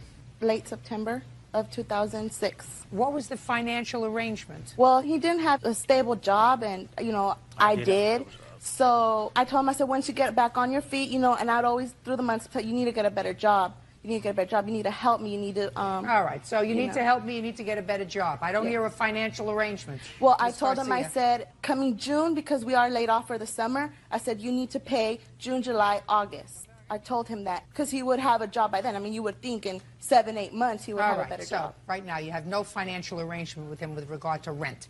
Yes, I did. I told him. No, you didn't. I told him that he was responsible for June, July, and I don't care what August. you told him. That's not a contract. He didn't want to write one. He didn't want to write one because he That's doesn't not, want to you sign don't have to anything. write one. He You didn't don't want to have- sign anything. Listen to me. You don't have to write one. You have to agree. Just because you told him doesn't He make agreed. it so. He agreed. He moved out. No, he moved out at the end of July. She kicked me out. And I told him he was responsible from June to August. And That's he what you said, told him. I All right. agree, and Let I me will hear help about you. the truck, please. The truck, the only reason we got the truck was because I was my credit. I'm the main purchaser on it. I have receipts that I paid it. Show me proof, please, that you put the down payment on the truck. Well, I have my income taxes stating how much I got, and these are all my pay stubs that I've been working. I want proof that you put down on the truck $2,500. That's not proof of anything. They're in the papers that he has in the truck. Good. Mr. Johnson, look at me. Who put down the down payment? We both did. No, he didn't. Both did from what? Don't speak. From a paycheck that I got and her income taxes. How much did she put in? Like 2,000, And how much did you put in? like 300, How much was put down altogether? 25. Mr. Johnson, let's not play with me, please. Don't be irritating. I get irritated very easily. The older I get, the shorter the fuse I have, sir. So she put down the down payment of $2,500. She put down most of it. She put down the whole down payment of $2,500. Get over. Now, who made the payments on the truck? We both did, but I made most of them. Show me. I don't. What do you mean you don't? I mean, I don't got no receipts. You don't have any receipts. Show me proof that you made the payments on the truck. When did you get the truck? September of '06? No, we got it in February. Of '07? Yes, ma'am. And how much were the payments each month? $388. Good. Now, what are you showing me there? A printout from the loan place showing that I paid the truck and what She wasn't even days. working at the time. Listen to me. Does that say you paid for the truck, or Yes, does it that sa- say somebody paid for the truck? It says Crystal Garcia. No. Listen to me very carefully. Is that the loan itself that indicates the loan is in your name? Yes. And that the payments were made? Yes. I'm not interested in that. I want to see proof from your bank. $88 came we out. would go personally to the place because we cannot open a bank account, or we couldn't open a bank account because he has bad bank problems or something. So I didn't have direct deposit for it to come out of my bank account. So I would personally go and pay them cash. Listen to me. If you think that I believe that story that you just told me, I don't. Show me from your bank that you took out money every month to pay this $388. Not that the loan was paid, but that you took out the money from your bank for. Okay, the only way I would be able to pay April, that or May. prove that to you is by you looking over my pay stubs because I made enough money. I'm not looking over your pay stubs. Direct deposit. That's the only way I could have got the money from the bank. That's the only way. Perfect. I'm not accepting that. Well, I'm not here to ask for the payments for the truck. All I want is a deposit so I can go ahead and have my son and me driving the truck. I don't want the payments. Fine. You're entitled to your deposit back. Yes. That's all I want from him. You're, fine. And the money. Fine. You're entitled to your deposit back. That I believe that you put in. Do you understand that, sir? Yes. She gets a deposit back. You have the truck? Yes. You're driving the truck? Yes. Are you paying for it? Yes. Are your payments current? Yes. Really? Yes. Nope. Shh. If she shows me that your payments are not current on this truck, I'm going to wipe up the floor with you. I paid the last payment last month. I didn't know I should have brought a receipt. I guess she has all the receipts. I didn't ask you whether you paid last month. I said, are your payments current? Yes, they are. So you've made all your payments? Yes. Since when? Since like 3-4 months ago. Was it 3 months ago or 4? 4. 4. Good. Show me. He was late, and here are the... She wasn't even working at the time to even be paying the bills on the truck. Listen to me. You like said this. you made the last 4 payments, correct? Correct. He paid like $300, and then he was late $88. If you shout out again, I'm throwing you out of here. Do you understand? Yes. Okay, now tell me about these false charges that you're charging him with. Okay. 3 days prior to that day that I was arrested, he was not so nice, and of course I have to look out for my son, so I left. I left and I stayed with my mom. And he was drinking. He would go to my mom demanding the keys, making a big scene. Demanding the keys to what? To the truck. You took the truck. Yeah, because I wasn't gonna let him drive it while he was drinking. But you didn't have a driver's license. Yes, I did. No, you didn't. Yes, I did. No, you Just a didn't. minute. You have a driver's license now? Yes. It says here in the police report that she don't got a driver's license. I'd like to see the police report. Anyway, so you went back to the house to get some clothes, and? And he called me and he's like, I'm gonna go pick up my clothes from the truck. I said, okay, that's fine. So he comes in like, we don't have no problems. He's trying to sweet talk me, for me to still be with him. And I'm like, you know what? No, I don't need this for me and my son. I don't need you to be drinking yelling obscenities to me, calling me names. I don't need that, so I do not want to be with you. And then he demanded, you know what, I want the keys to the truck. And I said, no, you know what I mean? I said, no. And I told him, go get your stuff. So we were right outside my door, and he snatched the keys right out of my hands. Can I say something? And I was like, you know what? I was like, why you do that? So right when he grabbed the keys from my hands, I held onto his shirt because my baby's car seat, You were choking me. my property was in there. And that's everything that I have earned, and I'm not going to let somebody go and take it away. So who knows what he's going to do with it? I don't know what he's going to do with it. So the only way at that time for me to protect my and my son's stuff was to hold on. That's it. Ridiculous. You're ridiculous. Well, the police indicate he was injured. Where are the pictures you were injured? The police indicate on the police report where he had scratches on his shoulder. Those are called And stretch his- marks, and not his- scratches. Excuse me? Stretch marks. Scratches. Scratches. She was strangling me. I was not. No. That's why she got arrested. She's crazy. That part of your complaint, Ms. Garcia, where you're asking for compensation for falsely reporting that you assaulted him, that's denied. You're entitled to your truck money back. Period. And once you get your truck money back... If it was work for the DA to pick up, they would have picked it up, and that would have been... They wouldn't have rejected the case how they did. There was no case Because I didn't press on no him to charges. me. I didn't press no charges. If I hurt you so bad, why didn't you push charges on me? Ms. Garcia... It's not even worth it. Now I'm responding to you. Your case is dismissed. It's over for everything except the $2,500 that you put as a down payment for a truck that he now has. Do you understand? Yeah. Good. Thank you very much. That's all. Parties are excused. You may step out. 19-year-old Cindy Lazaldi is suing fellow motorist Dylan Mashburn for the cost to fix her car after he ran into her. Miss Lazaldi, what do you do for a living? I'm a service cashier in a dealership in Long Beach. What kind of dealership? It's Cadillac dealership. How long have you been working there? I have been working there for about 7 months now. You sound unsure of yourself. I'm kind of nervous, sorry. Okay. So you work in a Cadillac dealership, and you've been there 7 months. Yeah, Who approximately. do you live with? I live with my boyfriend. What's his name? Mario Martinez. How long have you been with him? It's going to be 2 years next month. And you've been living together for 2 years. What does he do for a living? He is an insulator. He works for construction. Just the two of you live together? Yeah.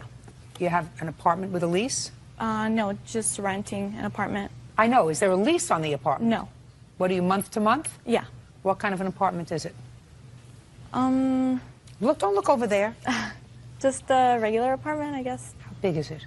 It's a 2-bedroom. And were you living there when you had the accident with Mr. Mashburn? Yes, I was. And were you living with Mario? I'm sorry? Were you living with your boyfriend? Yes, I was. His name is Mario, right? Mario, yeah. So you were living together? Mr. Mashburn was driving behind you, and there was an accident, and he hit you in the rear. You want him to pay for the damage to your car. Yes, I do. This happened in November 2007.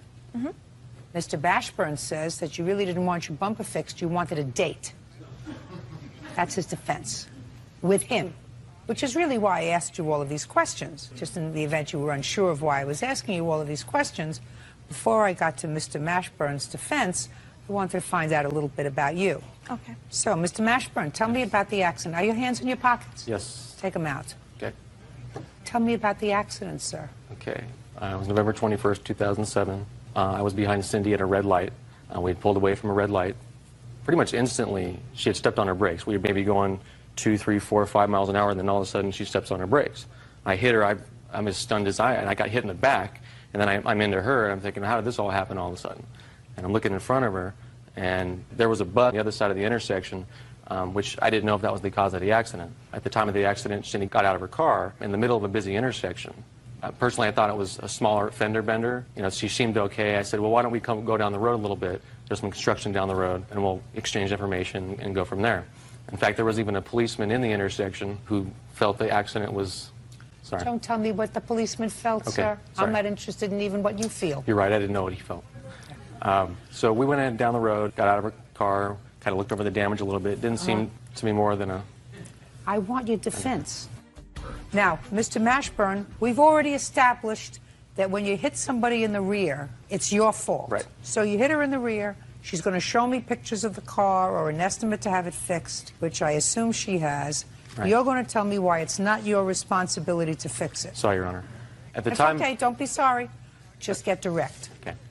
At the time that we were exchanging information, I had asked her, should we go ahead and go through the insurance companies? We looked over the damage. We both felt that it didn't seem, I felt, and it was my impression that she felt, the damage wasn't too significant. We didn't have a witness. The guy that hit me kept going. The bus, probably didn't know what was going on as far as our situation, so we didn't have that to go off of. We did not call the police. At the time, she seemed to be kind of flirty and almost without care when we were going over this. I didn't think anything of it, so I said, well, what would you like to do? Would you like to just go ahead and call the insurance companies? Would you like to just handle this out of court, get an estimate, a few $100s? Maybe I can deal with that. What would you like to do? And she said, well, go ahead, just give me a call next week. Don't worry about it. Did you have insurance on your car? Yes, I do. You have a driver's license? I take that back, Your Honor. I currently do not. At the time of the accident, I did. Did you have a driver's license? Yes. At the time of the accident? Yes. And you drive now? Yes. And you have no insurance? To court, yeah. That's a very, very bad thing, sir. I know. I'm unemployed. Why are you unemployed? Lost my job a few months back, and it's just been hard to get back on my feet right now. Who do you live with? Right now, I'm staying in a motel. What kind of job did you have? It was accounting, customer service. How old are you? 31. Have children? No. So it's just you? Yes. Ever had problems with the authorities? No. With the exception of unpaid parking tickets, no real trouble with the authorities, no. Mr. Mashburn, I don't want to throw you through the ringer, sir. There's something that is almost sympathetic about you. I'm not exactly sure what it is, but something. Not attractive, but sympathetic. You feel as if you're responsible to pay for the damage to her car? I don't, in the sense that at the time of the accident, should we go through our insurance companies, should we not? That was your choice. You're right. If you didn't want to pay, listen, you hit her in the rear. She doesn't have to go through the insurance company. They're not going to pay her. Your insurance company is going to pay her. That's what you had liability for. So it's not up to her. You hit her in the rear, you're at fault. Period. End of discussion. She was able to stop for the bus that may have been to the intersection. You were driving too close. You weren't able to stop. Somebody hit you in the rear, took off. All of this is a very sad tale. Bottom line, it's your fault. It was your insurance. If you wanted to go through your insurance, you could have. Could have said, I don't want to pay for this out of my pocket. That's what I have insurance for. It's a moving violation. It's not her. It's you. You chose not to do that. So then you got to pay her. It's as simple as that. That makes sense? Yeah, the logic behind all that makes sense. Well, that's why they keep me here, sir. They don't keep me here because I'm young and gorgeous. I see the car, please.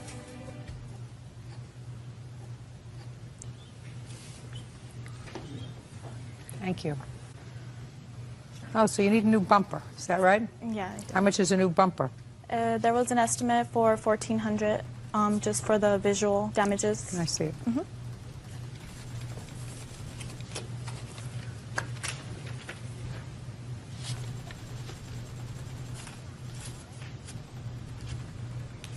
Okay. Anything else you want to tell me? Not necessarily. Okay. This accident happened in November of '07. The picture was taken February of 2008. Why? I didn't have a camera at that time. That's not a reason. Everybody has a camera. They have a cell phone with a camera. Half of the free world has a cell phone with a camera. Well, Why didn't you take the picture until February of '08? Well, I didn't need a reason to take pictures of. I didn't plan to take him on court because I thought he would, commit to what he had promised me. Which was to pay for it? Mm-hmm. Judgment for the plaintiff in the amount of $1,400. That's all. Thank you. Alma Capo says security company manager Newfirst Val Vallis sprayed her outside a nightclub. Val claims that Alma spit on him.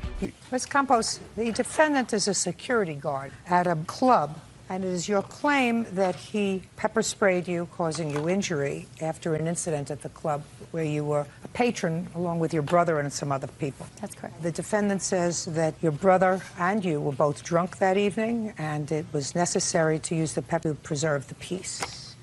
On what date did this incident occur, Ms. Campos? On the night of Friday, May 15th, or the morning, Saturday morning, you could say. It was about 1 a.m. Who had you been with that evening? My brother and a couple of his coworkers. You the brother? Yes. Step up, please. Tell me your name. My name is Moises. Okay. Why don't you tell me what happened? We were on our way out of the club.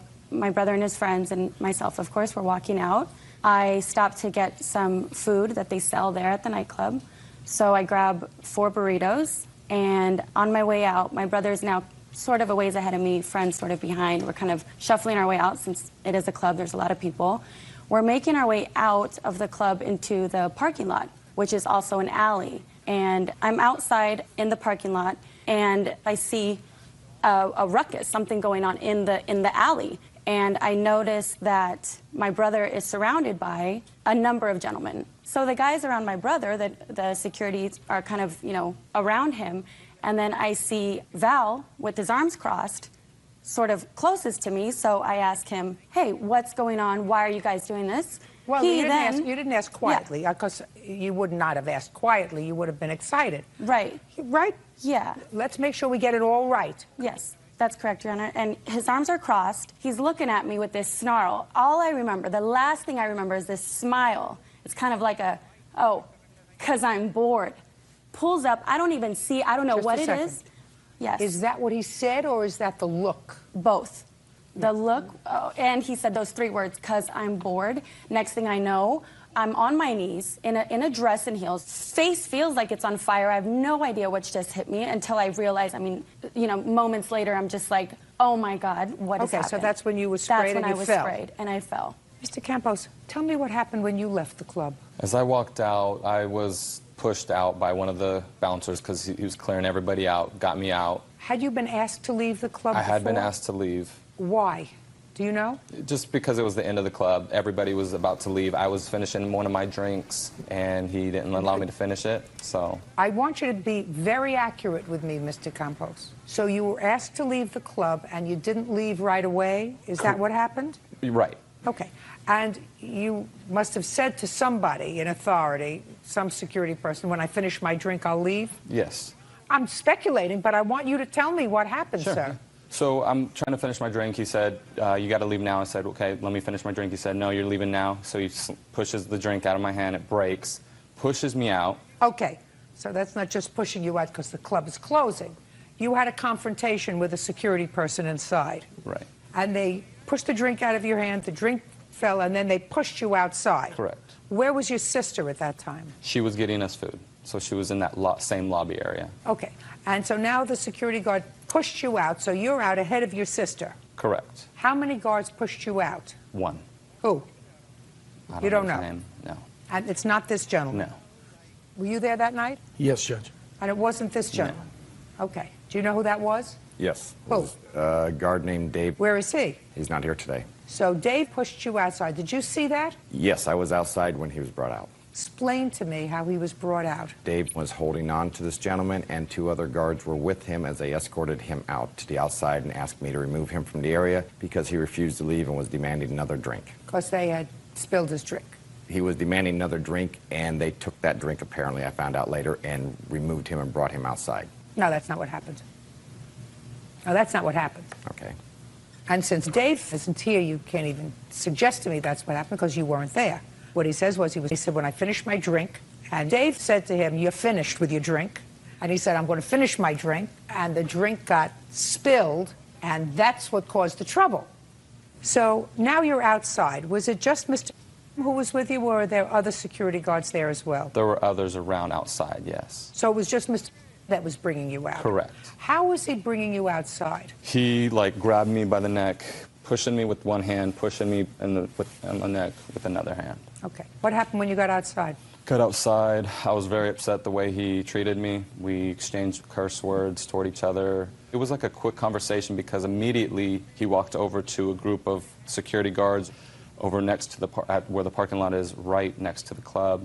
And he said some words that I couldn't hear. It was kind of whispering or, face to face, and there were a lot of people around. And then that's when the next kind of phase happened. Well, tell me about the next phase. Once I was coming around toward the corner of J Street and 16th, I was walking. So you were leaving the club? Yes, now we're holding our food, walking away. My sister comes right behind me.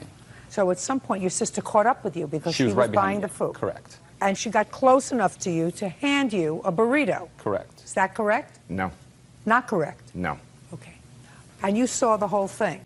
Yes, I was out in the parking lot. You were out Yes, in the ma'am. parking lot? Yes. So I want you to tell me how he got the burrito. As we were walking through the parking lot, he kept wanting to go back into the club and have a conversation with the other security officer. Kept calling him names and how he was going to physically hurt him. Dave. Right. Yes, ma'am. And we walked out in the parking lot telling him, no, it's time to go, time to go. And we were shaking our pepper because he kept advancing on us that he was going to hurt us. And was like, no, sir, you need to go. You're not answering my question. My question is, when did his sister, who had purchased the food, give him the burrito? After I had sprayed her, apparently. After what? After I had sprayed her with pepper spray. After you sprayed her, she handed him a burrito? She'd had the burrito in her hand, so that's the only time I could see that she would have gave it to him was when So the answer is you don't know? I don't know, ma'am. Then say I don't know. I don't know. Perfect. Do you know? Yes, ma'am. Your last name is? Macom, M-A-C-O-M. Go ahead. What happened, Mr. Vallis and I work together, and you got to understand when we're out in I don't front of- have to understand I'm sorry. anything. I asked you a simple question. The burrito was given when he first came up. She said he didn't want to leave. I told him, get off the property now. She came up. Val told her to get him off the property. She handed him the food and stuff. They started walking. As soon as we passed the police officers, then the verbal confrontation started. Just a second. So they were walking away from the club. Yes, ma'am. And what happened when they were walking away from the club? Now they're leaving. Situation has been diffused. Sticks and stones will break my bones. They're leaving. Keep going. The verbal confrontation What started. verbal confrontation? The continuous, I'm going to kick your F you. So we And? just followed at a distance. We were shaking our cans, saying, please leave. Knock They it were off. leaving. Listen to me. They were leaving. Right? Yes, ma'am. So what you follow before shaking your cans? Because they were calling your names? No, ma'am. He was calling everybody names. Because he was calling whoever was in earshot names. They were leaving, walking away with their food in their hands. Why were you following them? To ensure that it did not escalate, ma'am. It wasn't With other escalating if patrons. you weren't there. Do you understand that? It wasn't going to escalate if you weren't there. You following me? Yes, ma'am. Sit down. Now, Mr. Villa. So now he's outside and she's outside, and before you pepper spray her, she hands him the food and they're walking away. Unless you're calling him a liar, is that what happened? Yes, ma'am. So what happened? We were in the parking lot, and he kept wanting to go back to the club. No, that's not what he said. Then he's a liar. He's calling people names and he's yelling and he's angry, but he's walking away according to your coworker. So are you calling him a liar? No, ma'am. Well, either he's a liar or you're a liar. Which one is it? Because he didn't say he was going back to the club. He said he was walking away. He was back. So he was walking away, cursing, but walking away with his sister. So which one is it? Was he walking away or was he walking back to the club? He was backing away, walking backwards away from the club across the parking lot, ma'am. So he's backing away and you're following him. At a distance, ma'am, yes. You're following him. Yes, ma'am. Go ahead. So we're walking away, asking him to vacate as we're asking everybody else That's to leave where the he's club. going. He's Yes. leaving. He's in the parking lot, walking towards a car. And his sister walks up beside me, asked me what we're doing. I said, we You mean need she him to comes leave. back? She comes walking up beside me from Well, behind me. if they were leaving and walking together with her brother, and you're following them to the parking lot. She had separated away from her brother Yes. At And- what point did she separate away from her brother? as we were walking across the parking lot. She veered off. Yes. And who was with her brother? He was by himself. Go ahead. And as she walked back up beside me, she asked what we were doing, and I said, we were asking your brother to leave. Please get him to leave the parking lot. He was leaving. You think I believe you? I don't believe you. I don't believe you. Okay. You may have had what you considered an unruly patron, but you don't know what went on inside. He tells me what went on inside, which sounds pretty reasonable. He was told to put down his drink. It was time to leave the club. He said, when I'm finished with my drink, I'll leave. And David said, put down your drink, you're leaving. So that's what he says, which I must believe because I don't have David here. And when you got outside, he was very belligerent. You were belligerent. Oh, yeah, I believe that you were cursing and that you were not behaving like a reasonable person, right? What doesn't make sense to me is why you and your cohorts followed him out to the parking lot. Unless He just ticked you off with his bad language. And bad language does not require pepper spray, right? Yes, ma'am. Right. Now, you want to tell me what you allege she did to you to require you to use what I perceive to be force with regard to her? What did she do to you? She stepped up in front of me. She pushed me back with her hands. She had food in her mouth and spit food out, and when she went to slap me, that's when I reacted and blocked her from slapping me, and I pepper sprayed. I don't believe you. How long have you been in the security business? Since 2006. Well, if you've been in the security business for just a short time, I'm going to give you some advice. What did you do before you went into the security business? I worked for the state of California. As what? As a correctional officer. Well, then you had a short fuse. Did you retire from that job? Yes, ma'am. Mm-hmm. Sometimes when you're dealing with unruly prisoners, which is supposed to diffuse the situation as best you can, but he's not an unruly prisoner. He's a patron in a bar. And you're not supposed to walk around and show your muscle. What you're supposed to do is try to diffuse the situation as best you can. This situation could have been easily diffused by just watching them get into a car and leave, which is where they were going. They were going there, according to you, and according to him, and according to logic. He was going with a lot of foul language. But that doesn't hurt you, and it doesn't hurt anybody in the bar, right? It may hurt their feelings, but it doesn't hurt them, and doesn't require use of the kind of force that you used that day, which was to pepper spray her. I don't believe she went to hit you. Charging for the plaintiff in the amount of $2,500 as requested, that's all. Michael Prince claims neighbor John Miles moved his vehicle without permission and damaged it. Mr. Prince, you and the defendant are neighbors and share some sort of a common driveway. Yes, Your Honor. Is your claim that the defendant negligently moved a car that you had in the driveway and damaged it? Yes, he did, Your Honor. Mr. Miles acknowledges that he moved the car. I did. How long have you been neighbors? I've been there 12 years, Your Honor. And how long have you been there? 14. What I would like you to do is to show me this common driveway that the two of you share. Could you do that for me, please, Mr. Miles?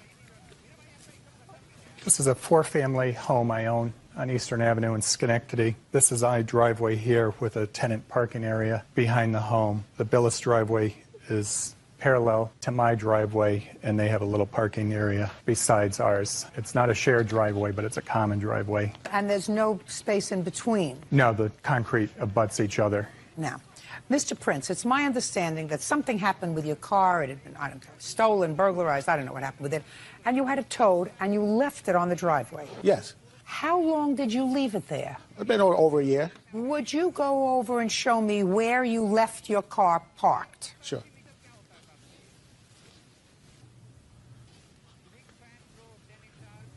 Here's the split driveway, and it's right on our property, right where our parking area is. Show me. Right about right here. Now you can step back. Now I'd like you to show me, Mr. Miles, where you say his car was parked for over a year. This car was parked right here on our side of the driveway. So, according to you, when he had the car towed there for a year, it was parked on your side of the driveway. Yes. Now, were you ever contacted by Mr. Miles to ask you to move the car? No, I haven't. Is that right? No. Could you move over? We spoke often when I came over to the house to do maintenance or work around the apartment house that he was in the process of getting the car repaired. It was my understanding that he was going to have insurance money from the car theft to have the car fixed. Who told you that? Mr. Prince. There was no other way you could have found that out. No. So you don't live in this. No, it's an investment property. It's an investment property. You have tenants. I receive any complaints from your tenants during that year? I did. You have any of those here with you? No. Okay. How many times did you, when you went back to check out your property, tell Mr. Prince that you wanted him to get rid of that car that was... We spoke often the first year. It was probably on a weekly basis for the first 6 months that the car was there, that the car was going to be moved and before winter. And the car wasn't moved on the winter of 06, 07, and I ended up plowing around it. And it was terrible to just have the tenants go around it because one of my... Why didn't you just call and have it towed? Because it's on private property. I went through the town to have the code enforcement officer try to do it. You mean it's on private property where each of you has an easement? It's kind of a gray area because it's just being neighborly. I didn't want to make a big deal out of it. But once my tenant started complaining to me, and then with the snow removal... Yeah, okay. Go ahead, sir. Your Honor, I have a videotape of right where he had a surveyor come over to the property and surveyed our property, and then he marked it off with tape. Then he marked the line coming down the driveway. And then also, that when he had the surveyor mark the property line, it took away from him, not from us, because our double lot is coming from our house, our lot, towards the parking area. His double lot starts from the split driveway towards his house. I have it right here on video. I'd like to see it. You mean before he moved it? Yes, I got before and after. Before he moved it. I'd like to see it. I have pictures too also. Just to say, I'd like to see them. My father's car is parked right exactly where my car is parked right now, which my car is the white Lexus. And I will show you, we came home and our car was moved. Here's the dent on it. Show them the ground, indentation. And just a second. Here's the indentation. Wait. I'm not following something, sir. Are you telling me this picture was taken before he moved the car or after he moved the car? Oh, no, I know what you say. You say before it was moved. No, I took it Before after. it was moved, I took sir. the videotape. I'm sorry. Before it was moved. No. Do you have a videotape of your car sitting on the property before it was moved? No, I had the videotape. Then I'm with the not tape. interested in seeing this video. Okay. And I'm not interested in seeing your pictures. Okay. There's only one issue, and that issue is whether your car was in any way encroaching on his part of the driveway 2 inches. If it was, you're lucky he waited a year to move your car. I wouldn't have waited 2 days I understand. to move your car. It's an annoyance to have to go around your car for his tenants. If he lived there, he wouldn't have waited, but he had tenants there, and they probably figured, what am I going to do? You know, I have to go around this car. So they go around it. You following me, sir? Yes, I am, Your Honor. He had every right to move your car. Oh, sure. He had every right, Your Honor, and that's why, if that was true, he would have had a police tow it and towed it. But legally, it was on my property. That's why he didn't have anything done, and he never came to me. We wasn't talking on a weekly basis. Why didn't you get the car off that property, sir? Your Honor, I was going to school full-time and working part-time, and I didn't have it was on private property. It's on our property. Mr. Prince, let me explain something to you. I'm seeing where your property is. There isn't a question in my mind that if your car was parked all the way in your backyard, having nothing to do with the defendant, he would not have moved your car. Why would he not have moved your car? Because he wouldn't have said to himself, I'm going to get a tow truck. I'm going to go to the expense of moving the car. If the car is in your backyard, why in the world, Mr. Prince, would this gentleman, who seems like a perfectly normal man, go to the trouble of moving a car from your backyard, which, as far as I'm concerned, as a neighbor, what you do is, if you want to leave an eyesore, a car that's not capable of being driven for a year, you put it someplace where it's not going to, because if it was in a place where it didn't bother anybody, Mr. Prince, he wouldn't have moved it. So, Your Honor, the property, our property where I had my car on is where What I just said to you, sir, I have to make a judgment. I understand that. I have to make a judgment. Listen, put on your listening ears. Whether a normal man, because I don't have any proof that it was on your property or his property. Put your hand down. Sorry. I don't have any proof. You say it was on solely your property all the way in the corner. He said it was not on your property all the way over in the corner where you have pointed it out to me. So I have to say to myself, let's resort to common sense. Would a businessman, because this is a business property, take time out from his day to rent a piece of equipment, to tow a car, to move it someplace away, if the car was already in a place where it wasn't bothering anybody, where it was in your backyard and not inconveniencing any of his tenants? So what I'm saying is, I find that, yeah, I can imagine as a neighbor with a common driveway, with you taking a car and leaving it there for 12 or 14 months until you got around to having it fixed, and you figured, listen, he's not even there. The only people that are there are tenants. And so ultimately, he got annoyed because his tenants were annoying him. Listen, this car, I have to go around it every time I have to go into the driveway to park my car.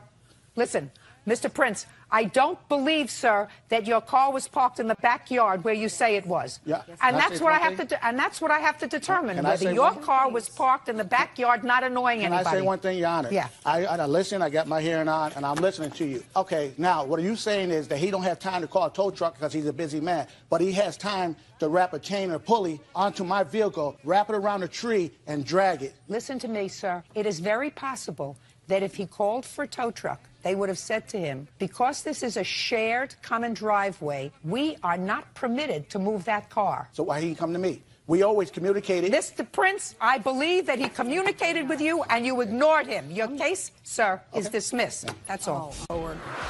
And now the next case. All parties in the matter of Murray versus Simmons. Step forward, please. 23-year-old Nicole Murray is suing her ex-boyfriend, Sean Simmons, for an unpaid loan, daycare costs, and harassment. Miss Murray, the defendant is your former boyfriend, and quite foolishly on your part, you made 2 children with him. That is probably after you already knew that he had, according to you, a serious gambling problem. It is your claim that he forced you to take out a loan. Yes. That the loan was to be used to pay some bills. That you claim that he gambled the money away. He says he did not. He said it was either lost or stolen. You also claim that he owes you money because he said he would pay for the children's daycare, or at least half of it, and he didn't, and that he has been threatening you. Yes. So you want to be compensated for that, too? Yes. What was the loan for, Mr. Simmons? It was a title loan on her vehicle, 2002 Ford Explorer, for our rent. And when the loan was taken out, the check was cashed. Correct. And who took the money? I did. And what did you do with it? Well, we left from where we got the loan, went back home, and then the next day I went and got a haircut at the local Walmart. I had like $974 on me. Paid for my haircut, went to Arby's, ordered some food, went to pay for my food, realized I didn't have my wallet. So you either lost your wallet or it was stolen? Correct. Where's the police report? There is no police report, Your Honor. I don't believe you. That's your choice, Your Honor. I mean, That's my the truth. choice, that's my right. Because anybody who has a wallet stolen or lost, and that's their rent money, Well, if you'd let me finish, Your Honor. they file a police report. Your Honor, like I said, let me finish. Show me a report I then from... went back to Walmart. Okay? Yes? I then went back to Walmart, had my wallet. There was no money in my wallet. Show me the report. What report would there be? From Walmart. Your Honor, that night... Shut.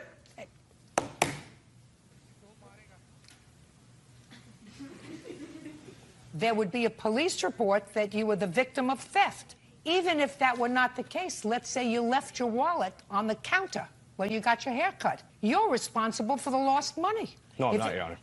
I don't care whether you say you are or whether you say you aren't. That's why you're here, sir. That's why I went to law school. And what do you do for a living? I'm currently unemployed. That's why I went to law school and you are unemployed. All right. How much was the loan? $1,000? It was $1,010.50. Okay. Now, give me in 30 seconds or less how he's been harassing you and threatening you to the extent that I'm going to compensate you for that. Ever since we moved up to my mom's house, and then we moved out into a place of our own, and ever since then it was threats daily. Then you leave. Calling. Then you leave. I didn't want to rip our family apart. Well, that's too bad. Then you don't come in and complain about it now. You Well, left, then- ultimately, correct? Yes, I did, and Very I got an good. OFP. A protective order? Yes. Perfect. Good. That's what you should have done before. Now, tell me about this money owed for daycare. I pay daycare for our 2 youngest children. I pay my mom $50 per kid per week, so that totals $400 a month. Yes. And I've always paid the daycare. He has never helped take care of any of his kids. He's got 5 kids, and he doesn't support any of them. He had 3 before he had 2 with you? Yes. You should have had a clue. Yes, I should have.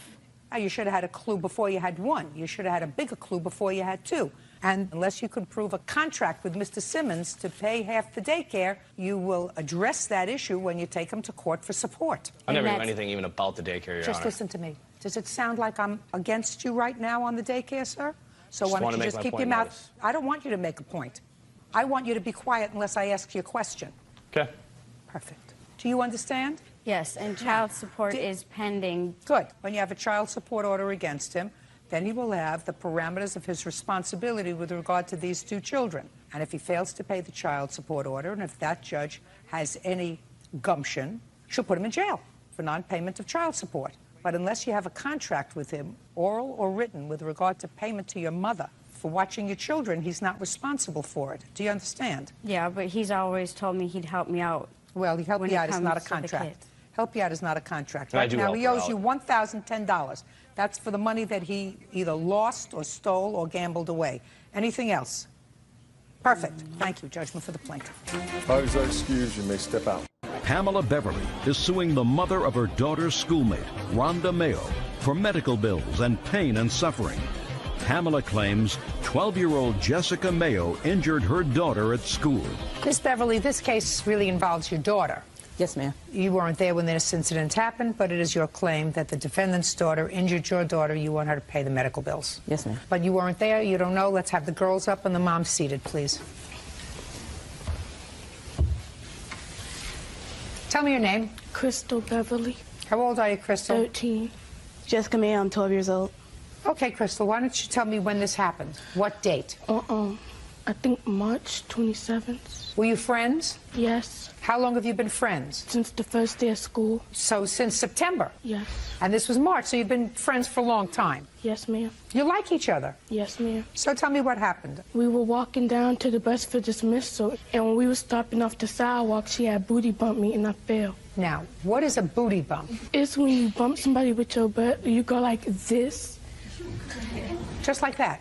Yes, if she did it harder, and then that caused me to fall. Show me. We were down from the sidewalk, she went like that, and I fell. And then she walked over to the sign that said Crittenton, and I laid there crying, and then one of my other friends came up to school and helped me get to the bus. That's okay. And you had to have surgery on your kneecap? Yes, ma'am. Okay, let's hear your version of what happened. We were coming down the stairs of the school in the afternoon. We were going to the bus stop. Then I gave her a booty bump, and we were still talking and laughing and walking. Then she tripped over her own footstep. That's not true. So you're telling me that you gave her a booty bump? Yes. You went like that?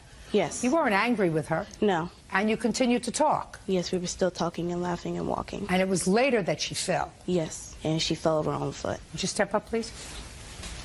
Miss Beverly, I want you to tell me the exact conversation you had with your daughter when she got home. It was on March the 24th, Your Honor, and she told me that they were walking to the bus stop and Jessica booty bumped her and she fell on her knee. I thought it was just a bad sprain, so I didn't take her to the emergency room until the day after. You have the medical report, please? Just the medical report.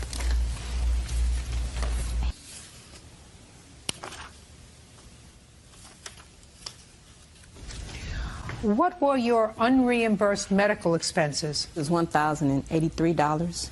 All right, Miss Mayor, why don't you stand up with your daughter? Your Honor, may I say something else? Yes. The day after I came from the emergency room, before I spoke to Miss Mayo, I spoke to Jessica to see where the story's the same. Jessica told me the exact same thing. She booty bumped Crystal, and she fell and hurt her knee. Is that right? That's not true. Okay. You have anything you want to say to me? Yes, ma'am.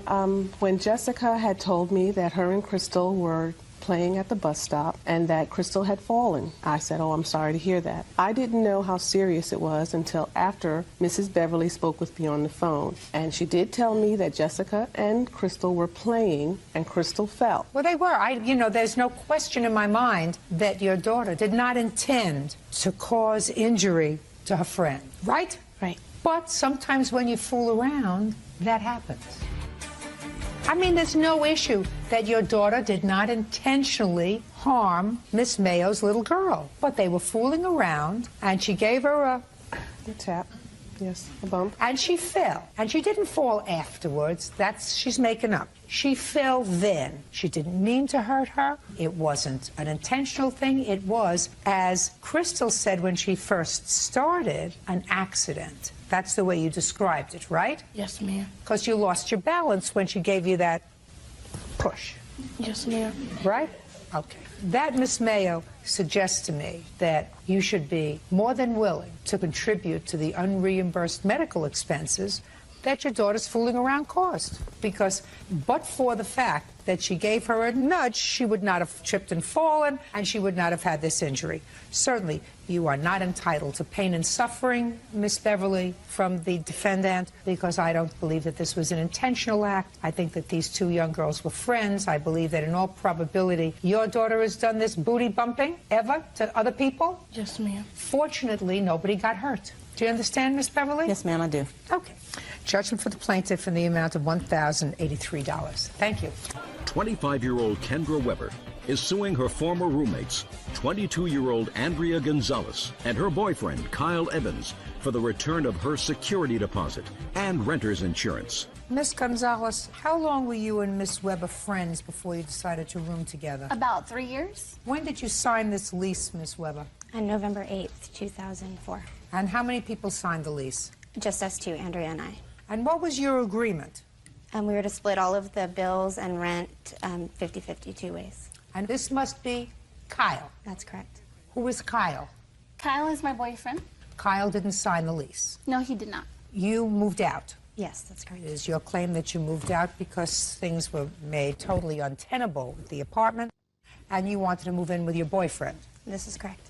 And you want some of your security deposit back and some renter's insurance. That's correct. Several $100s. And Ms. Gonzalez and Mr. Evans say that you're not entitled to it. You moved out and you knew that you were going to forfeit any monies that you put into the apartment. Did you move in November of 2004? Yes. When did you move out? April 30th. And you had paid your rent up until that time? Yes, I had. And for my own information, when did Kyle move in? It was just about a week or two after we moved in, so still in November of 2004. And what was the rent on the apartment? $12.75 for the first 6 months, and after that, $13.75. And how much were you paying? The first month I paid half, and then after he moved in, we split it 3 ways, $4.25 apiece. And how much security deposit did you put in, Kyle? I didn't put any in. Why?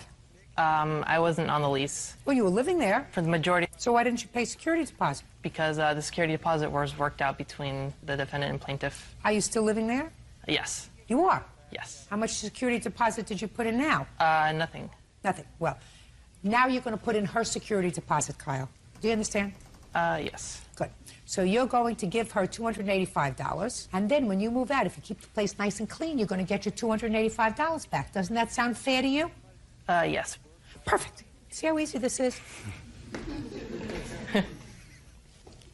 Now let's deal with the renter's insurance. Did you pay the renter's insurance? I paid half of it, yes. You paid half. How much did you pay, Kyle? None. Why not, Kyle? Because I wasn't officially living there. I was in What do you mean between. you're not officially living there? You were living there, Kyle, because you were paying a third of the rent after 1 month of them signing the lease. You were officially living there. You're not a moron, are you? You wouldn't pay rent in an apartment where you weren't living, would you? No, I was helping my girlfriend out. Well, where else were you paying rent, Kyle? Nowhere else, but I was also with my mom. You weren't paying any rent to your mom? No. He was not living with his mom. Just a second. Of course he wasn't living with his mom. He thinks because I'm older than he is, I'm stupid. You think all old people are stupid? No. Very good. So, you wouldn't pay rent for a place where you weren't living. What do you do for a living? Loan setup. I work in the mortgage industry. And how do you get to work every day? I drive. A what? A car. In whose name is the car? That would be in my mom's and my name. Is it in your mom's name because you're too young to have a car in your name? No, it's just I needed a cosigner on the car. Oh, but your mom doesn't drive in the car. Not usually, no. It's your car. For the most part, yes. And how far does your mom live away from you? I'd say about 15 miles. So how long does it take you to drive when you go visit her? 10 minutes. So she doesn't come on the weekends to take your car, does she? No, but I visit her on the weekends. You do? Yes. And the rest of the time you live where? I live most of the time over there. There are nights where I do go over there. What a moron. All right, listen to me, Kyle. You're going to give Miss Weber $313. $285 of that represents her security deposit, which you have now taken over. Do you understand? When you're neat and clean and tidy and you and your girlfriend decide to move out, you'll get the $285 back. Doesn't that sound fair to you? There was also damage I'm done. speaking. Does that sound fair to you? Yes. Then you have renter's insurance. Now, renter's insurance covers any property that may be in the apartment. How much property does she have in the apartment? At that time or right now? Now! None. How much property do you have in the apartment? A good amount, I believe. Good.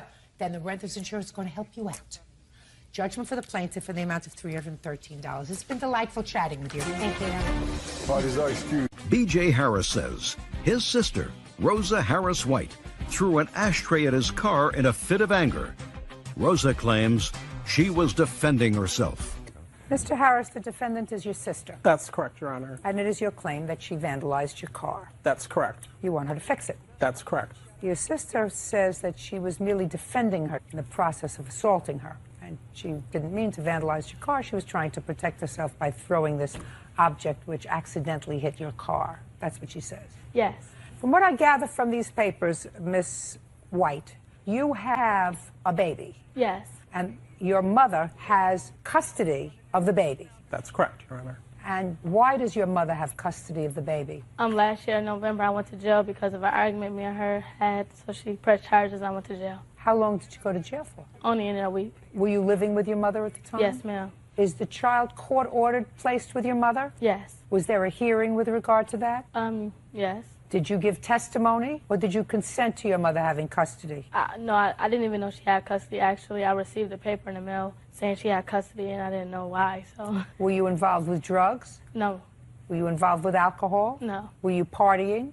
No. You mean you just decided to let your mother keep custody of your child? Well, I went to court, and they kept custody of him, actually. So you went to court? Yes, I did. Oh, well, here we go. So you went to court, and you spoke to the judge? Yes. And there was testimony taken, Mm-hmm. right? Yeah. Yeah, you know. You think that they got me in this bench from Central Casting? You think that they actually... I'm here because I did this work for a long time. Do you understand? Yes. So after a custody hearing, the court determined that you were sufficiently unreliable, I will not say unfit, and gave your mother custody of the child. Now, the child lives with your mother. Do you have visitation, supervised or unsupervised? Supervised. Supervised by whom? The people downtown, the DSS worker. You showed up at your mother's home to see your son on what date? I think the 18th. 18th of February? Yes. Were you supposed to be there? Yes. I thought you said you had supervised visitation downtown. No, actually, they just changed it to downtown. I was having supervised visit by my mother. Yes. Actually, Your Honor, on February 18th, which is when this incident occurred, she had actually gotten into an altercation with her boyfriend, who tends to have a penchant for getting in trouble with the law. And so because he had attacked her, she had came over to my mother's house. Which that's not true. Hold on a second. I assume that that's what she told you. Yes. Then, she doesn't say that now because Mr. Wonderful is sitting right here. Correct. Good. And by the way, he is on probation, Your Honor, so I don't even know why he's here. And he's not allowed to leave the state? I believe so. We reside in New York State. New York State allow you to leave the jurisdiction, sir? No, I'm off probation. You're off probation. Super. News to me. Shh. Sorry. Well, 10 million people will know, including your probation officer if you ever had one. Correct. Perfect. Now, on February 18th, do you know whether the order for supervised visitation with the caseworker downtown was still in existence? I'm not aware of that. Was it still in existence? Yes. So you were not supposed to be at your mother's house? No, I was supposed to be at my mother's house, actually. They just got changed, like, last week, maybe. Well, if it got changed last week, then you were allowed to have supervised visits. Yes, I was. Look at me. Supervised visits in your mother's house, supervised by your mother. That's what you told me? Yes. Okay. According to what you wrote in your answer to his complaint, your son wanted to go with you. Yes. And your mother said you couldn't take him. That's what you wrote here. I said... That's what you wrote. My son started to put on his shoes like he wanted to go with me. My brother would not allow my son to go with me. I said if my son wanted to go with me, he could. That's what you wrote. Oh, yeah, but she let him go with me. Just a second. But he couldn't go with you because there's a court order for supervised visitation, supervised at your mother's house. So you had no son, whether he wanted to go with you or not. Do you understand that? Yes. Now tell me what happened, because after that, my brother then took my son's stuff from him so that he could not leave. Yes. That's what you said happened, which is absolutely the right thing to happen. You did absolutely perfect so far, because that's what the order is. Supervised visits at the house. Do you live with your mother? No, I don't. You were just visiting there? Yes, I was. Okay. He was living. He asked my mother if she wanted me gone. My mother said yes. Then you're going to tell me what happened. Your mother said, yes, I want her gone. Then my brother comes towards me. I said, don't put your hands on me. Let me grab my phone charger out the wall, and I'll be on my way. He comes towards you. Keep going slowly, because I'm old. I'm right. Go ahead. After that, he called me a tramp, AB, so I called him when we was arguing, actually, when I was going out of the house. He pushed me down the stairs, and I grabbed the weapon, and I defended myself. He put you down the stairs? Yes. Wow. Okay, and you fell? Yes. You fell. How many stairs did you fall? My mother has maybe 4 or 5 stairs. And you actually fell? Did you fall on your knees? Did you fall on your face? Did you fall on your hands? I fell on my right knee. On your right knee. Was it bruised? Just a little bit. Did you show it to the police? No. Did the police respond? No. After I left, I called the police. The police said it was a car coming to that address. You called the police? Yes, I did. Why did you call the police? Because my brother put his hands on me. Do you have the police report? No, I do not. Well, why didn't you get it? Because the place where I did the police report at, they said they didn't do relatives. So I went to the regular police station. They told me they didn't have it on record. So basically they threw it out, so I couldn't bring it.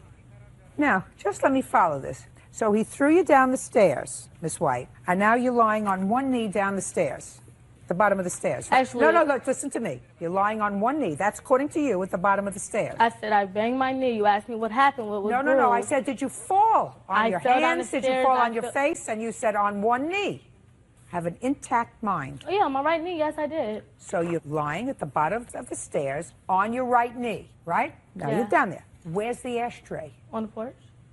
Shh. Sorry. Do I look like I need help from you? Absolutely not, Your Honor. All right. So the ashtray is on the porch, and the porch is 4 steps up. Is that right? Yes. So you got up off your knee, and you went towards your attacker. Yes. Because he's your attacker. He's Yes. now throwing you off the porch. Yes. So you get up off your knee, you walk up the 4 steps, and you grab the ashtray, right? Yes. And then you throw it at your attacker, Yes. who was standing at the top of the stairs. It missed him and it went to his car, I guess. Oy. Oy. Oh. Oh. Can I see the estimate on the car, please? Yes.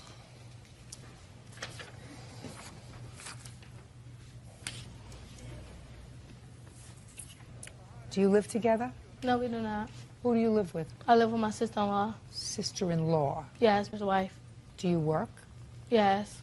What do you do? I work at Taco Bell. You work full-time? Yes. Do you send money to support your child? No, it goes through child support. I pay child support. That's what I mean. Yes. You pay child support. How much? $25. How often? It's supposed to be every month. $25 a month? Yeah.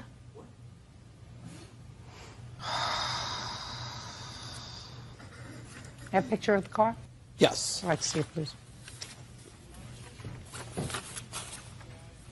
You don't want to say anything, do you? Nah. Smart. Smart. No. Yeah.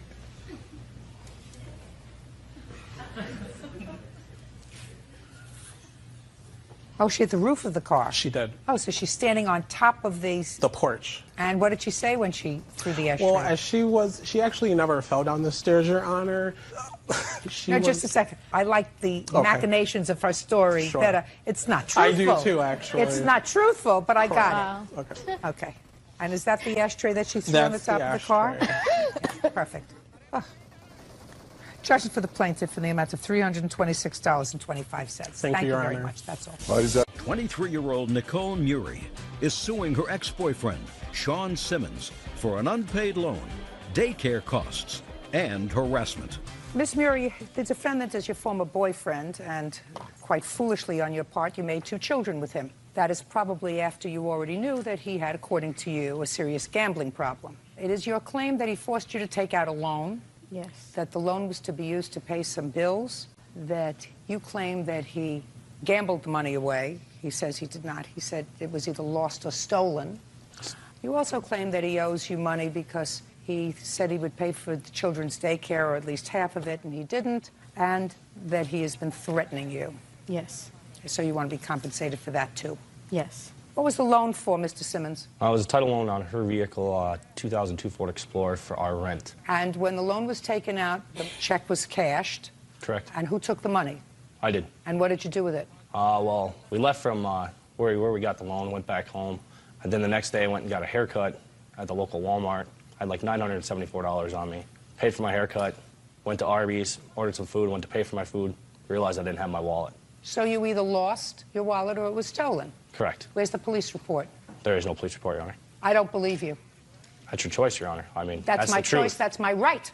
Because anybody who has a wallet stolen or lost, and that's their rent money, Well, if you'd let me finish, Your Honor. they file a police report. Your Honor, like I said, let me finish. Show me a report I then went back to Walmart.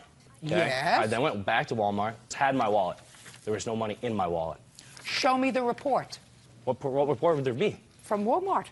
Your Honor, that night. Shut.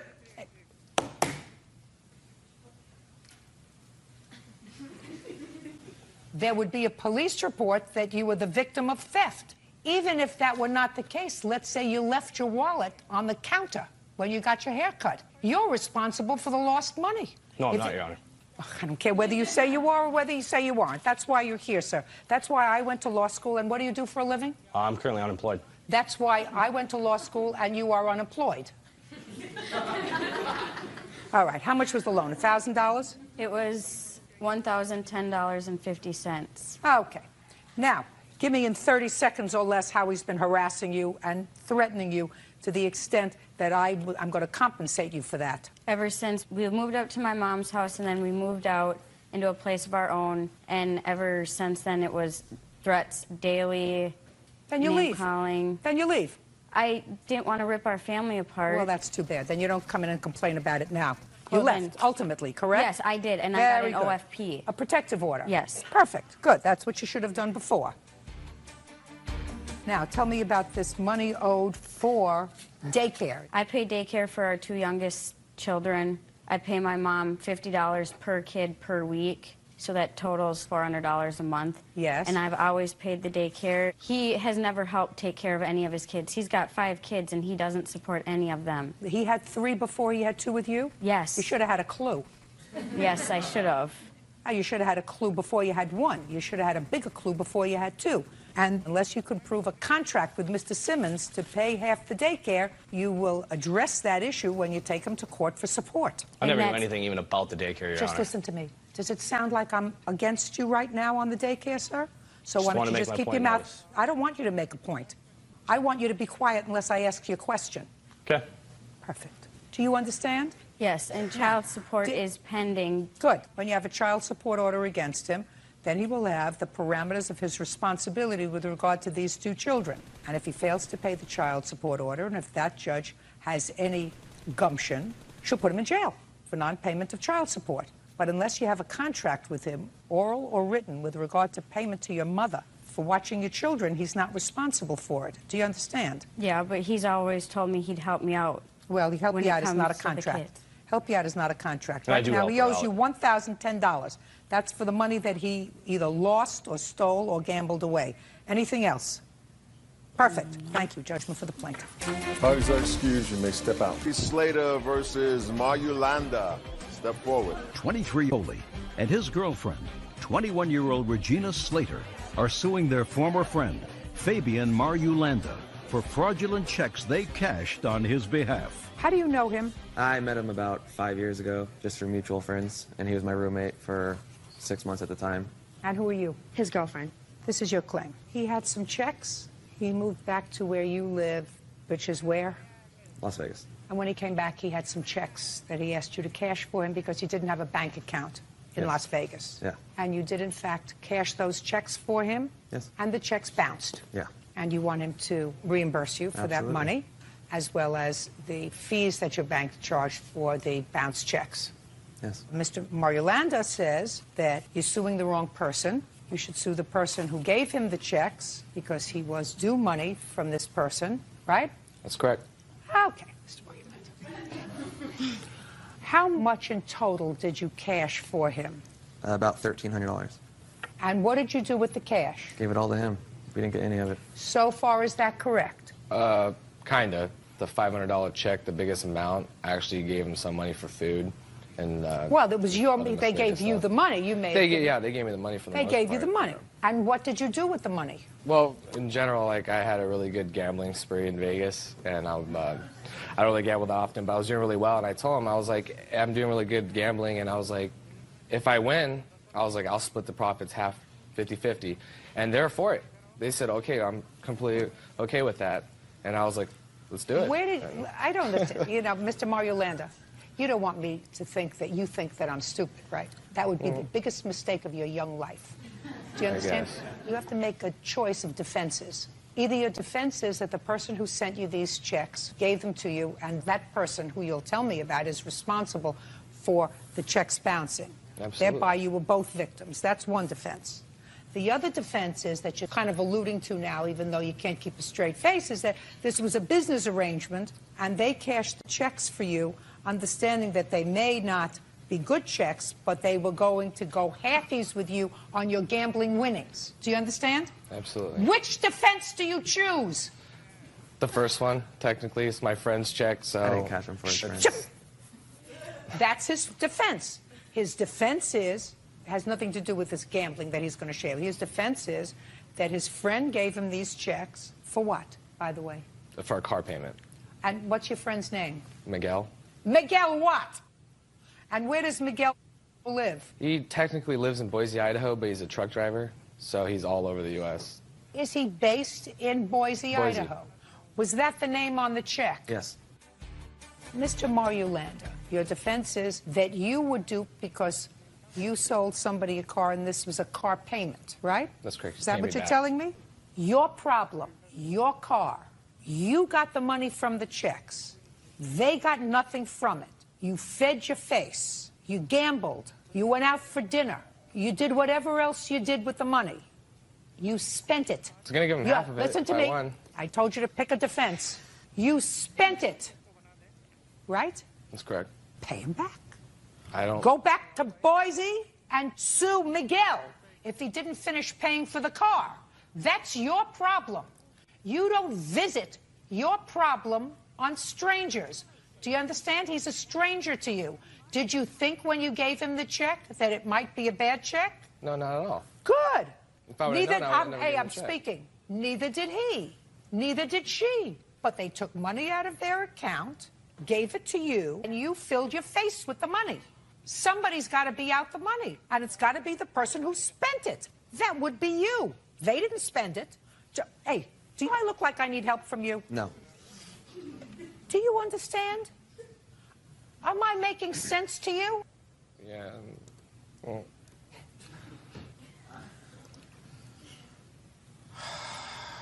Judgment for the plaintiff for the amount of $1,340. That's all. Parties are excused. You may step out.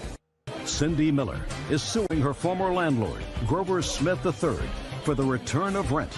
Cindy says on the day she moved into Grover's home, it was raided by police. Miss Miller, you rented a room from Mr. Smith in his house. According to your complaint, shortly after you moved in, there was a police siege in his house, and Mr. Smith was arrested. Correct. You moved out? Wise. Very wise. You want your $500 back. Correct. Okay. When did you move in? I moved in the 10th of December. Okay. Where had you been living?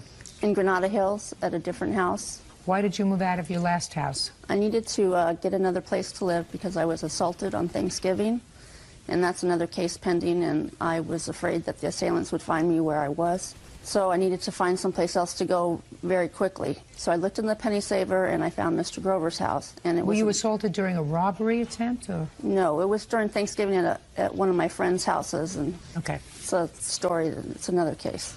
Okay. So you found the room through the penny saver. Right. And then I moved in on the 10th of December. And gave him $500. I gave him so $500. So far correct, Mr. Smith? Yes. Yes, ma'am. Okay. Keep going. And then I moved in about 4:30 on that afternoon on Sunday, and at 8 p.m., 8:30 that night, there was police outside, and they came on the loudspeaker, and they said, "Everybody out of the house, come out with your hands up." That was the day you moved in? The day I moved in, like 4 hours later. And Grover comes and knocks on my door and says, "Cindy, we have to go outside because the police want us to go outside." And I said, "Oh my gosh." So I had no shoes on, no coat. But we went to the front door, and Grover looks at me and he says, "Now, if they asked you, tell them I didn't change my clothes and I never left the house." He said that to you? He said that to me. Why would you ask her to say that, sir? I don't recall saying that to her. That would be an odd thing for her to make up. Yeah. What were they looking for you for, Mr. Smith? I was accused of robbing my ex-girlfriend. On that day? On the same day that she moved in, yeah. Were you home that day? Yes, I was home. Did you ever go out that day? Just one time to the backyard. That's about it for a little while. How Do long? some yard work. How long? Maybe 15, 20 minutes. Other than that, you were home all day? Yes. Was he home all day? No. So, You were all made to come out of the house. You weren't totally dressed when you came out of the house. When did you move out? I didn't move out for a week because I didn't have a place to go just yet. I called my brother that night after the police let us back in the house after a big ordeal with the police handcuffed me. I had to raise handcuffed you? Yes, I had to go out. I had to go out of the house with my hands raised, with the guns pointed at me. And he was yelling at the police saying, you know, sir, don't make me come out of the house because I've been shot before by the police. And I was like, oh my gosh. So then they handcuffed me and they patted me down and made sure I didn't have any weapons, and they made us stay outside for like an hour. When did you ask him for the $500 back? A few days later. And what did he say? No. I don't recall ever hearing from this woman that, you know, that I owed her any money at all. Well, what did you think she sent you a summons for, sir? She was inviting you to take line dance lessons? Not today is the first time that I've heard from this woman. But you got a summons from her? You came to court? You must have known that she wanted her money back. Why didn't you just give her the $500 back? I didn't know she wanted any money back until today. Until today? What did you think she wanted? She wanted to date you? I thought she was still living in my house. She still lives with me. To my knowledge, she still lives there. What do you mean? So, you fooled me. I've been gone an awful long time. She's lucky that I'm not countersuing her. Just a minute. Are you telling me she still lives in your house? Yes. I've gotten no 30-day notice, let alone no 3-day notice. I don't care whether you got a 30-day notice, a 3-day notice, or a partridge in a pear tree, sir. Did she live in your house? Yeah, she lived in my house. And was she sleeping in your house? As of December 10th. Oh, get out of here, idiot. Oh, listen, if I could fine you for stupid, I would fine you for stupid. Right now, all you owe is $500. Judgment for the plaintiff. It was the amount of $500. $500. That's all. Step out. Grace Collins says former business associate Melissa Ballin owes for a trip to India and for unpaid loans. Melissa says the trip and money were compensation for her work. Ms. Collins, according to what I read, you hired the defendant to do some filming for you for a documentary that was going to be shot. According to your complaint, you bought a ticket, a non-refundable ticket, for her to India, gave it to her. And in addition, you claim that you made a loan to her in the amount of $400 or $500. The trip was canceled because your visa was terminated. You needed a visa to travel there. And the defendant kept the ticket and refuses to give you back your $500. The defendant says you told her to keep the ticket. She used the ticket. She went to the Cannes Film Festival. The trip was canceled not because of anything she did. She had given up her housing in anticipation of going with you. She says she doesn't owe you anything, the $500 that you did in fact give her for expenses that she incurred. Okay, just tell me what this briefly, what this documentary was about. First of all, my name is Grace Collins, and I'm the honorary ambassador of Nagaland. Just listen to me. This is not an audition.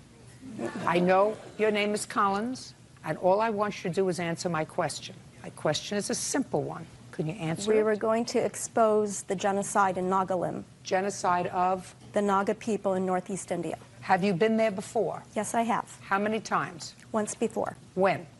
2005. And when did you meet Miss Balin? I met her on January 21st, 2009, the day after the inauguration. What is your profession? I'm a filmmaker, an independent filmmaker. Have you ever made anything that was commercially successful? Yes. Yes, What? I've produced 5 feature films since the age of 19. Is that how you make a living? You could call it a living, yes. No, I'm asking you what you call it.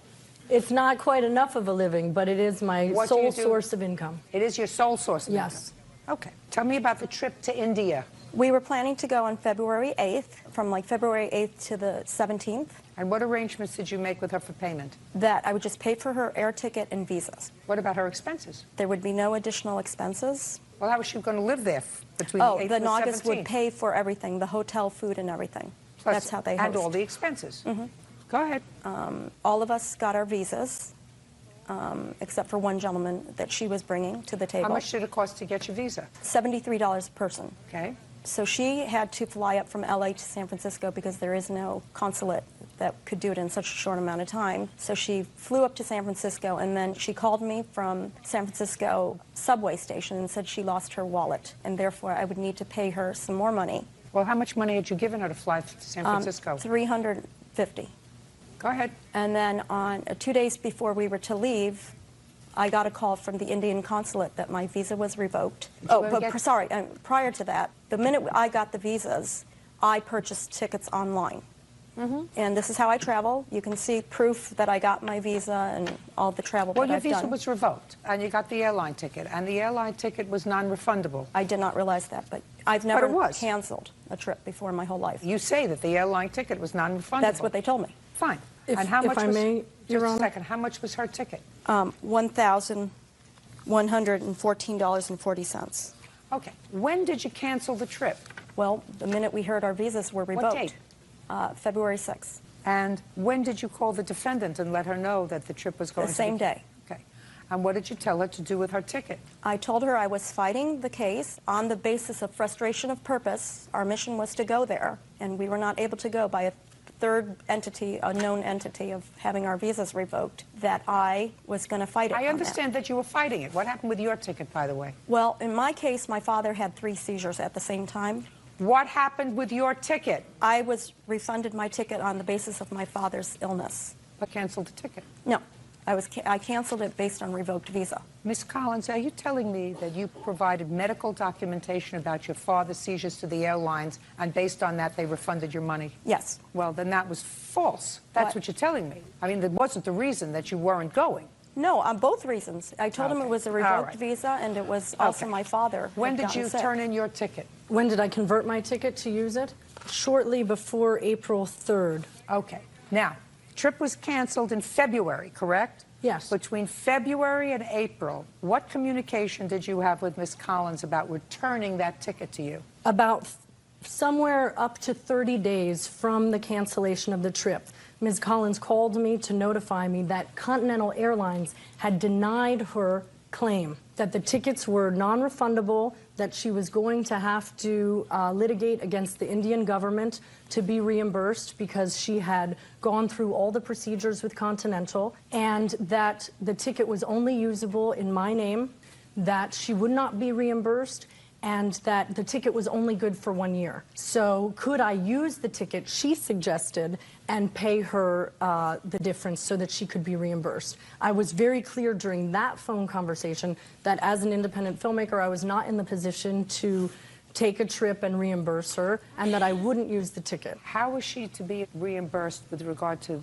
the time that she'd spent in San Francisco? We never discussed that because we didn't even know that was going to happen. So that, at least in part, you would say, Ms. Collins, the payment that the defendant was to recoup as a result of this enterprise was she was going to get a free trip to someplace and have all of our expenses paid and have the ability to participate in the making of this documentary. Only in Nagaland. I understand that. This whole thing about coming from LA to San Francisco came out of the blue. Well, she had to go there. You explained that to me. She Right, couldn't get it in Los Angeles. I know, but I'm saying... She couldn't get it in Los Angeles. She had to travel to San Francisco. Right, but I'm saying... In furtherance of the project. Correct. All right.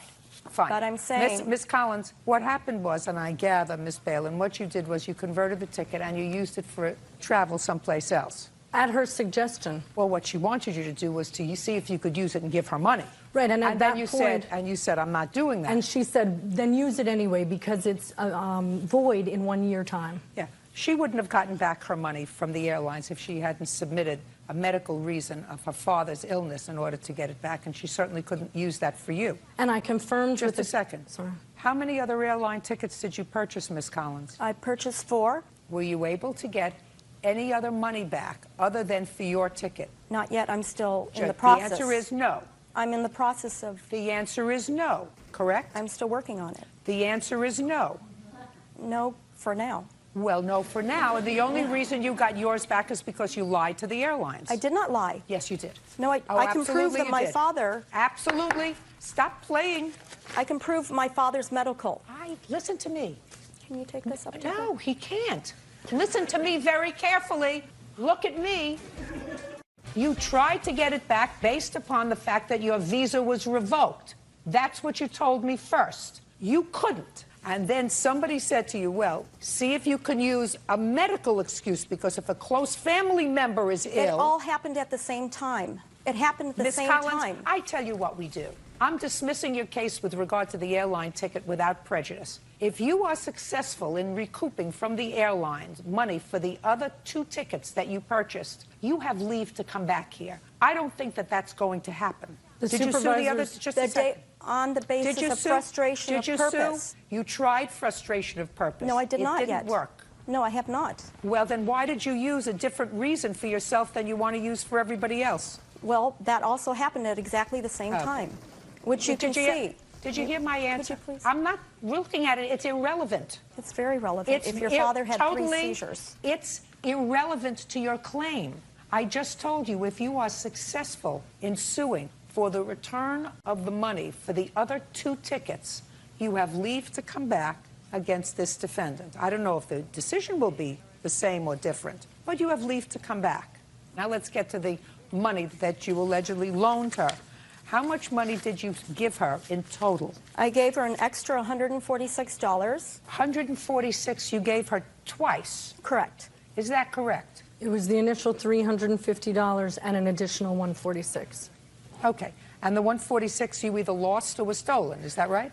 Well, that's either a yes or a no. Yes. Okay, so that you owe her, $146, because she gave that to you once. She doesn't have to give it to you twice. Now, but my what trip about was the extended. Yeah, what about the other money? $500, which she clearly says here that she loaned me. I mean, that I loaned her and that she's going to give it back to me. I'd like to see that. And can I present as well the email?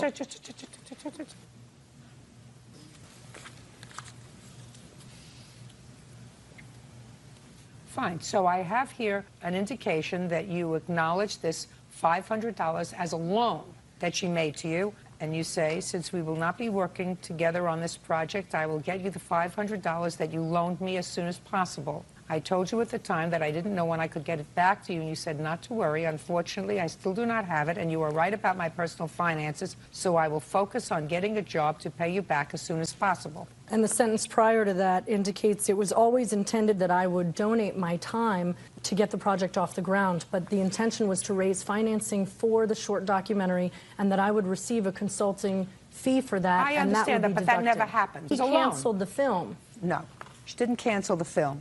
The film was canceled. The trip to India was canceled. Correct. But I was still working for her after the trip was canceled. You want to show me somewhere where There's you say more I in there, don't owe you this $500? Is that what you want to show me? Yes. Where does it say that? Further down in the email, the second paragraph, I will not be reimbursing you for any of these costs now or in the future. No.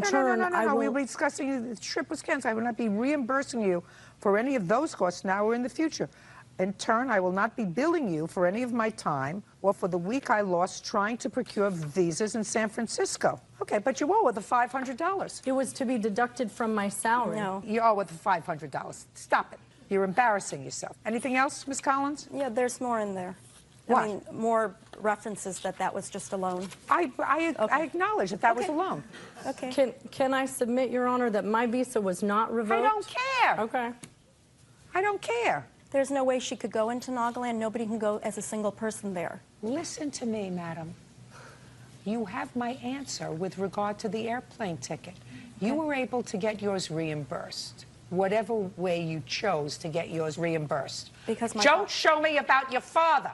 If what you say to me is you were the leader of this troop, and as leader of the troop, you couldn't go because of your father's illness, then you should have been able to get the other people's money back on the other 2 tickets that you purchased, right? But you didn't, and you can't get hers. I told you, you get the airlines to reimburse the other 2. Come back and maybe we'll talk. Right now, all she owes you is $646. Judgment for the plaintiff, that's all. Parties are excused. You may step out. Crystal Anderson says former roommate Dr. Leonardo Rodriguez owes for the return of her security deposit. Leonardo is countersuing for the return of a computer modem. Miss Anderson, you rented a room from the defendant in his house? In a house, yes. In a house. Do you live in the house also, sir? Yes, I do. And the intention was for you to live there for a year, although you did not have a written lease? Correct. It was your understanding that there was some sort of internet capacity in the house because you worked from the house? Correct. Did you have a discussion with the defendant about that? About it before I moved in or it not working? Before. Yes. In any event, you moved in and you found out that you could not work from the house because there was no, Zoom, internet, whatever it is. I don't do that machine. And you told him you were going to be moving out. After it did You not want work. your security deposit back. The defendant says that you broke the lease that you had with him because she was supposed to stay there for a year, even though you did not have a written lease. And even though he rented your apartment or your room, he doesn't have an obligation to return your security deposit. In addition, he says that you took a piece of property that belonged to the house, some sort of a modem. So let's get to his counterclaim to begin with. Do you have his modem? No. Did you take his modem? No. What makes you think she took your modem? Well, I have a photograph of the modem in the house under her desk at the time that she moved out, and it's gone along with the other property. So I can only assume that she has it along with the other things that were in the room. Is it possible you have his modem somewhere? I did look. I don't have it. But I can also tell you that the desk that it was behind, I didn't remove from the room. Who did? The roommate that moved in. He had to disassemble it. Okay, I removed the desk along with the roommate and removed the plasma television from the wall and put it outside. She doesn't have your modem. She doesn't have your modem, and she doesn't look like a thief. I agree. Good. So we've taken care of your counterclaim. Well, she doesn't have well, it. not quite. I don't know if she has it. She says she doesn't have it, and you have no proof that she took it. I have proof that it was under her desk at the time that she moved out, and now it's nowhere to be found. Time Well, Warner? you have a new roommate in there. Right. Maybe the new roommate took it when you were disassembling it. We've gone through the entire room. We've Just looked a second. for it. I didn't say that you haven't gone through the entire room. Maybe he took it. Maybe he's the thief. You don't think so? Well, I never actually... No. You don't think so? No, I don't think so. I don't think she is either. Doesn't a lady who has a responsible position, who gave you a substantial security deposit, who paid her rent on time when she was living there, would steal something from you and then look at me in the eye and say, I don't have it. I didn't take it. I don't have it. I mean, you say that she's a responsible person. I don't necessarily think that's true. I mean, who agrees to a one-year lease and then leaves 4 months after it? I'm going to tell you somebody, sir. She. And now she's going to tell me why she left. You gave him a security deposit in the amount of $2,500? The security deposit was just $1,250.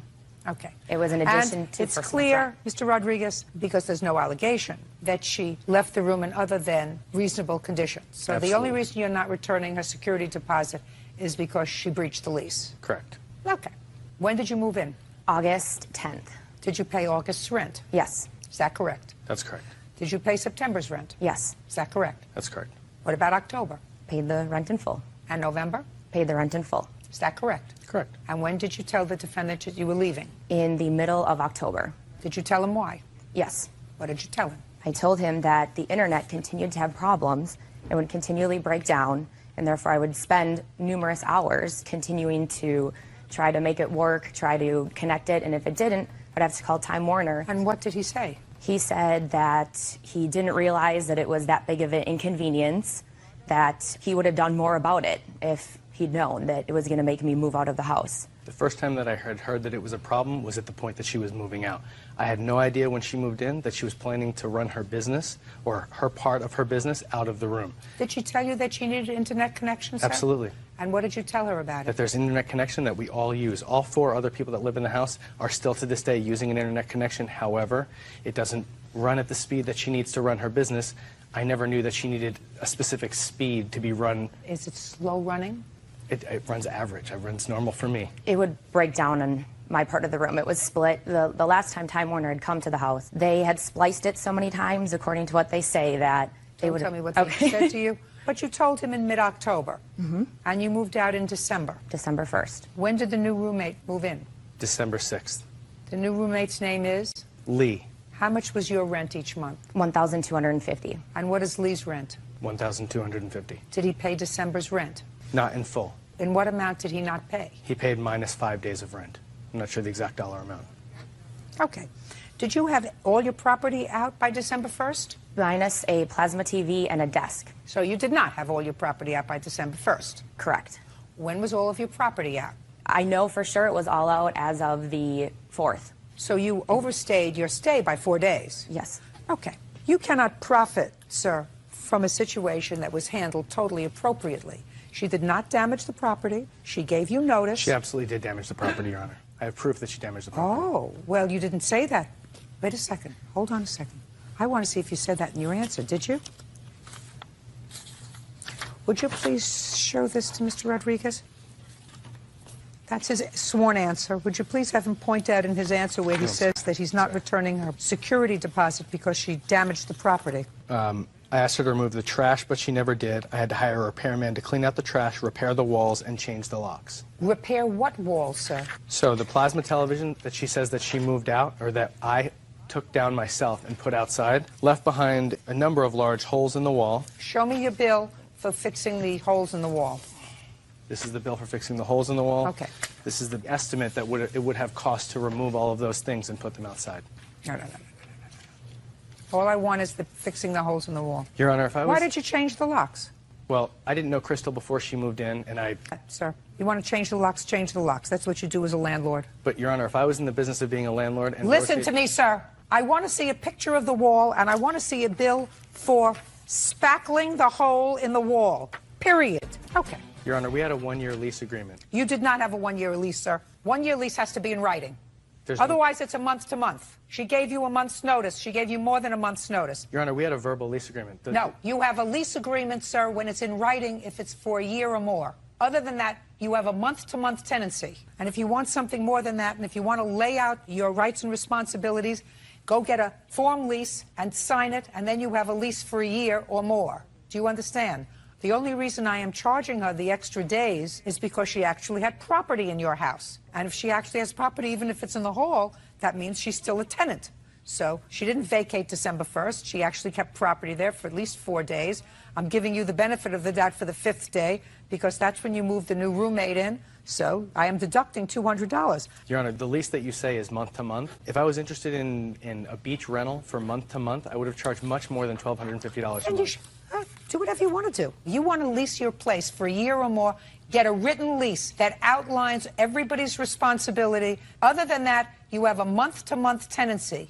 Most jurisdictions that I know. Now, it may be different from where you are, but any contract that has a duration for a year or more is supposed to be in writing. And if you choose not to do that, you do so at your own peril, sir. And you cannot profit from it. You didn't lose any money. You rented the room and took an additional security deposit. You didn't lose a month's rent. Ms. Anderson did absolutely the appropriate thing. She let you know in October that she was vacating in December, so she gave you more than 30 days to find a new roommate. You did, in fact, find a new tenant who paid you the exact same amount of money that she did. And I'm deleting from her request the amount that covers the 5 days that your tenant didn't pay for the month of December, giving you more than she's actually liable for because she's not liable for more than 30 days.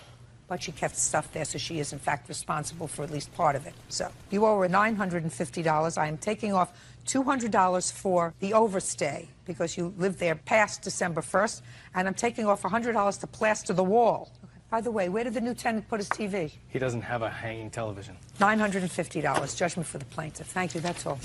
Brandon Book says his mother, Mary Nixon, owes for a title loan on a car and for a loan to pay court fines. Mr. Book, the defendant is your mother. Yes, ma'am. And your complaint alleges that she owes you some money. Yes, ma'am. One from a loan, the other from another loan that you took out against your car in order to buy your mother a car. Yes, ma'am. Car that she ultimately surrendered, owing money on it, and you're paying substantial amounts of money for the time that she, in fact, had the car. Yes, ma'am. Your mother says that while she acknowledges that you did some nice things for her, she said that all of that were gifts that you made to her, and she is counterclaiming. She alleges that you gave away some property that belonged to her deceased husband, who was not your father. Is that right? Yes, ma'am. And also a wedding ring that she wants back. Okay, so tell me about the first loan, sir. The first loan was for down payment for her car.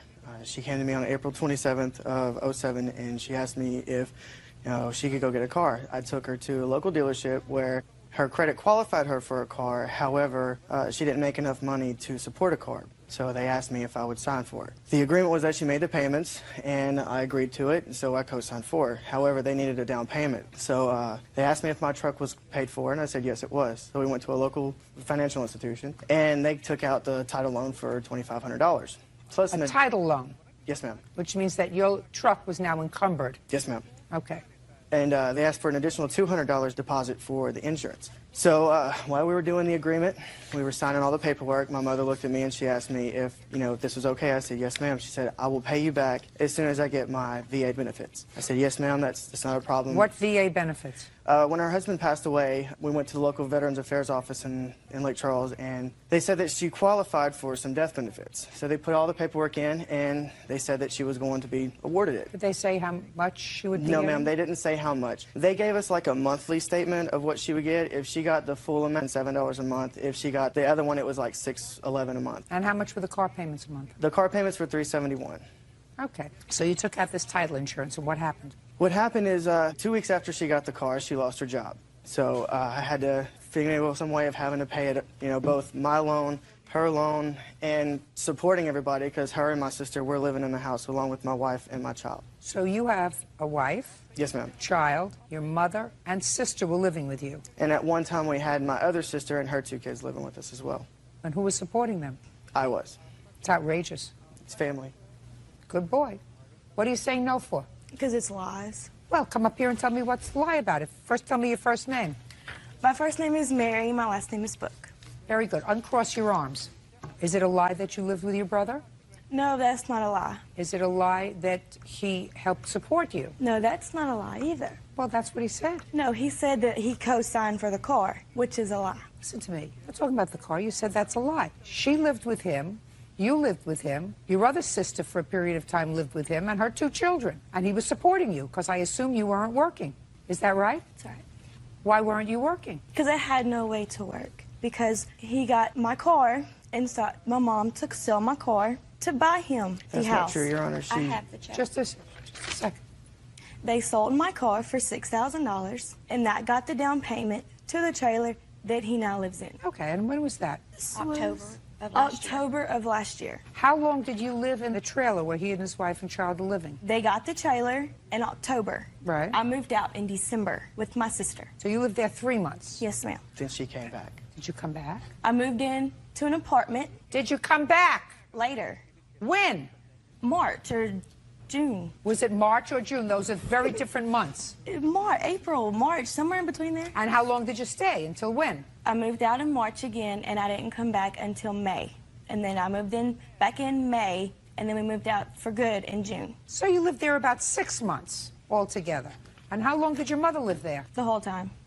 From October to June. Oh, then of course you gave him money for the trailer. Did you give him any other money when you lived there? I gave him some money after the check came in. I paid 2 house notes. I paid a light bill. So you had a house note? Yes, ma'am. In addition to the deposit on the trailer? Yes, ma'am. Of course. So, other than that, she gave him money because she had you, she had your other sister, she had herself, her sister's 2 children. They lived with him. He's paying a house note, and she gave him a $6,000 deposit on the trailer. Now you can sit down.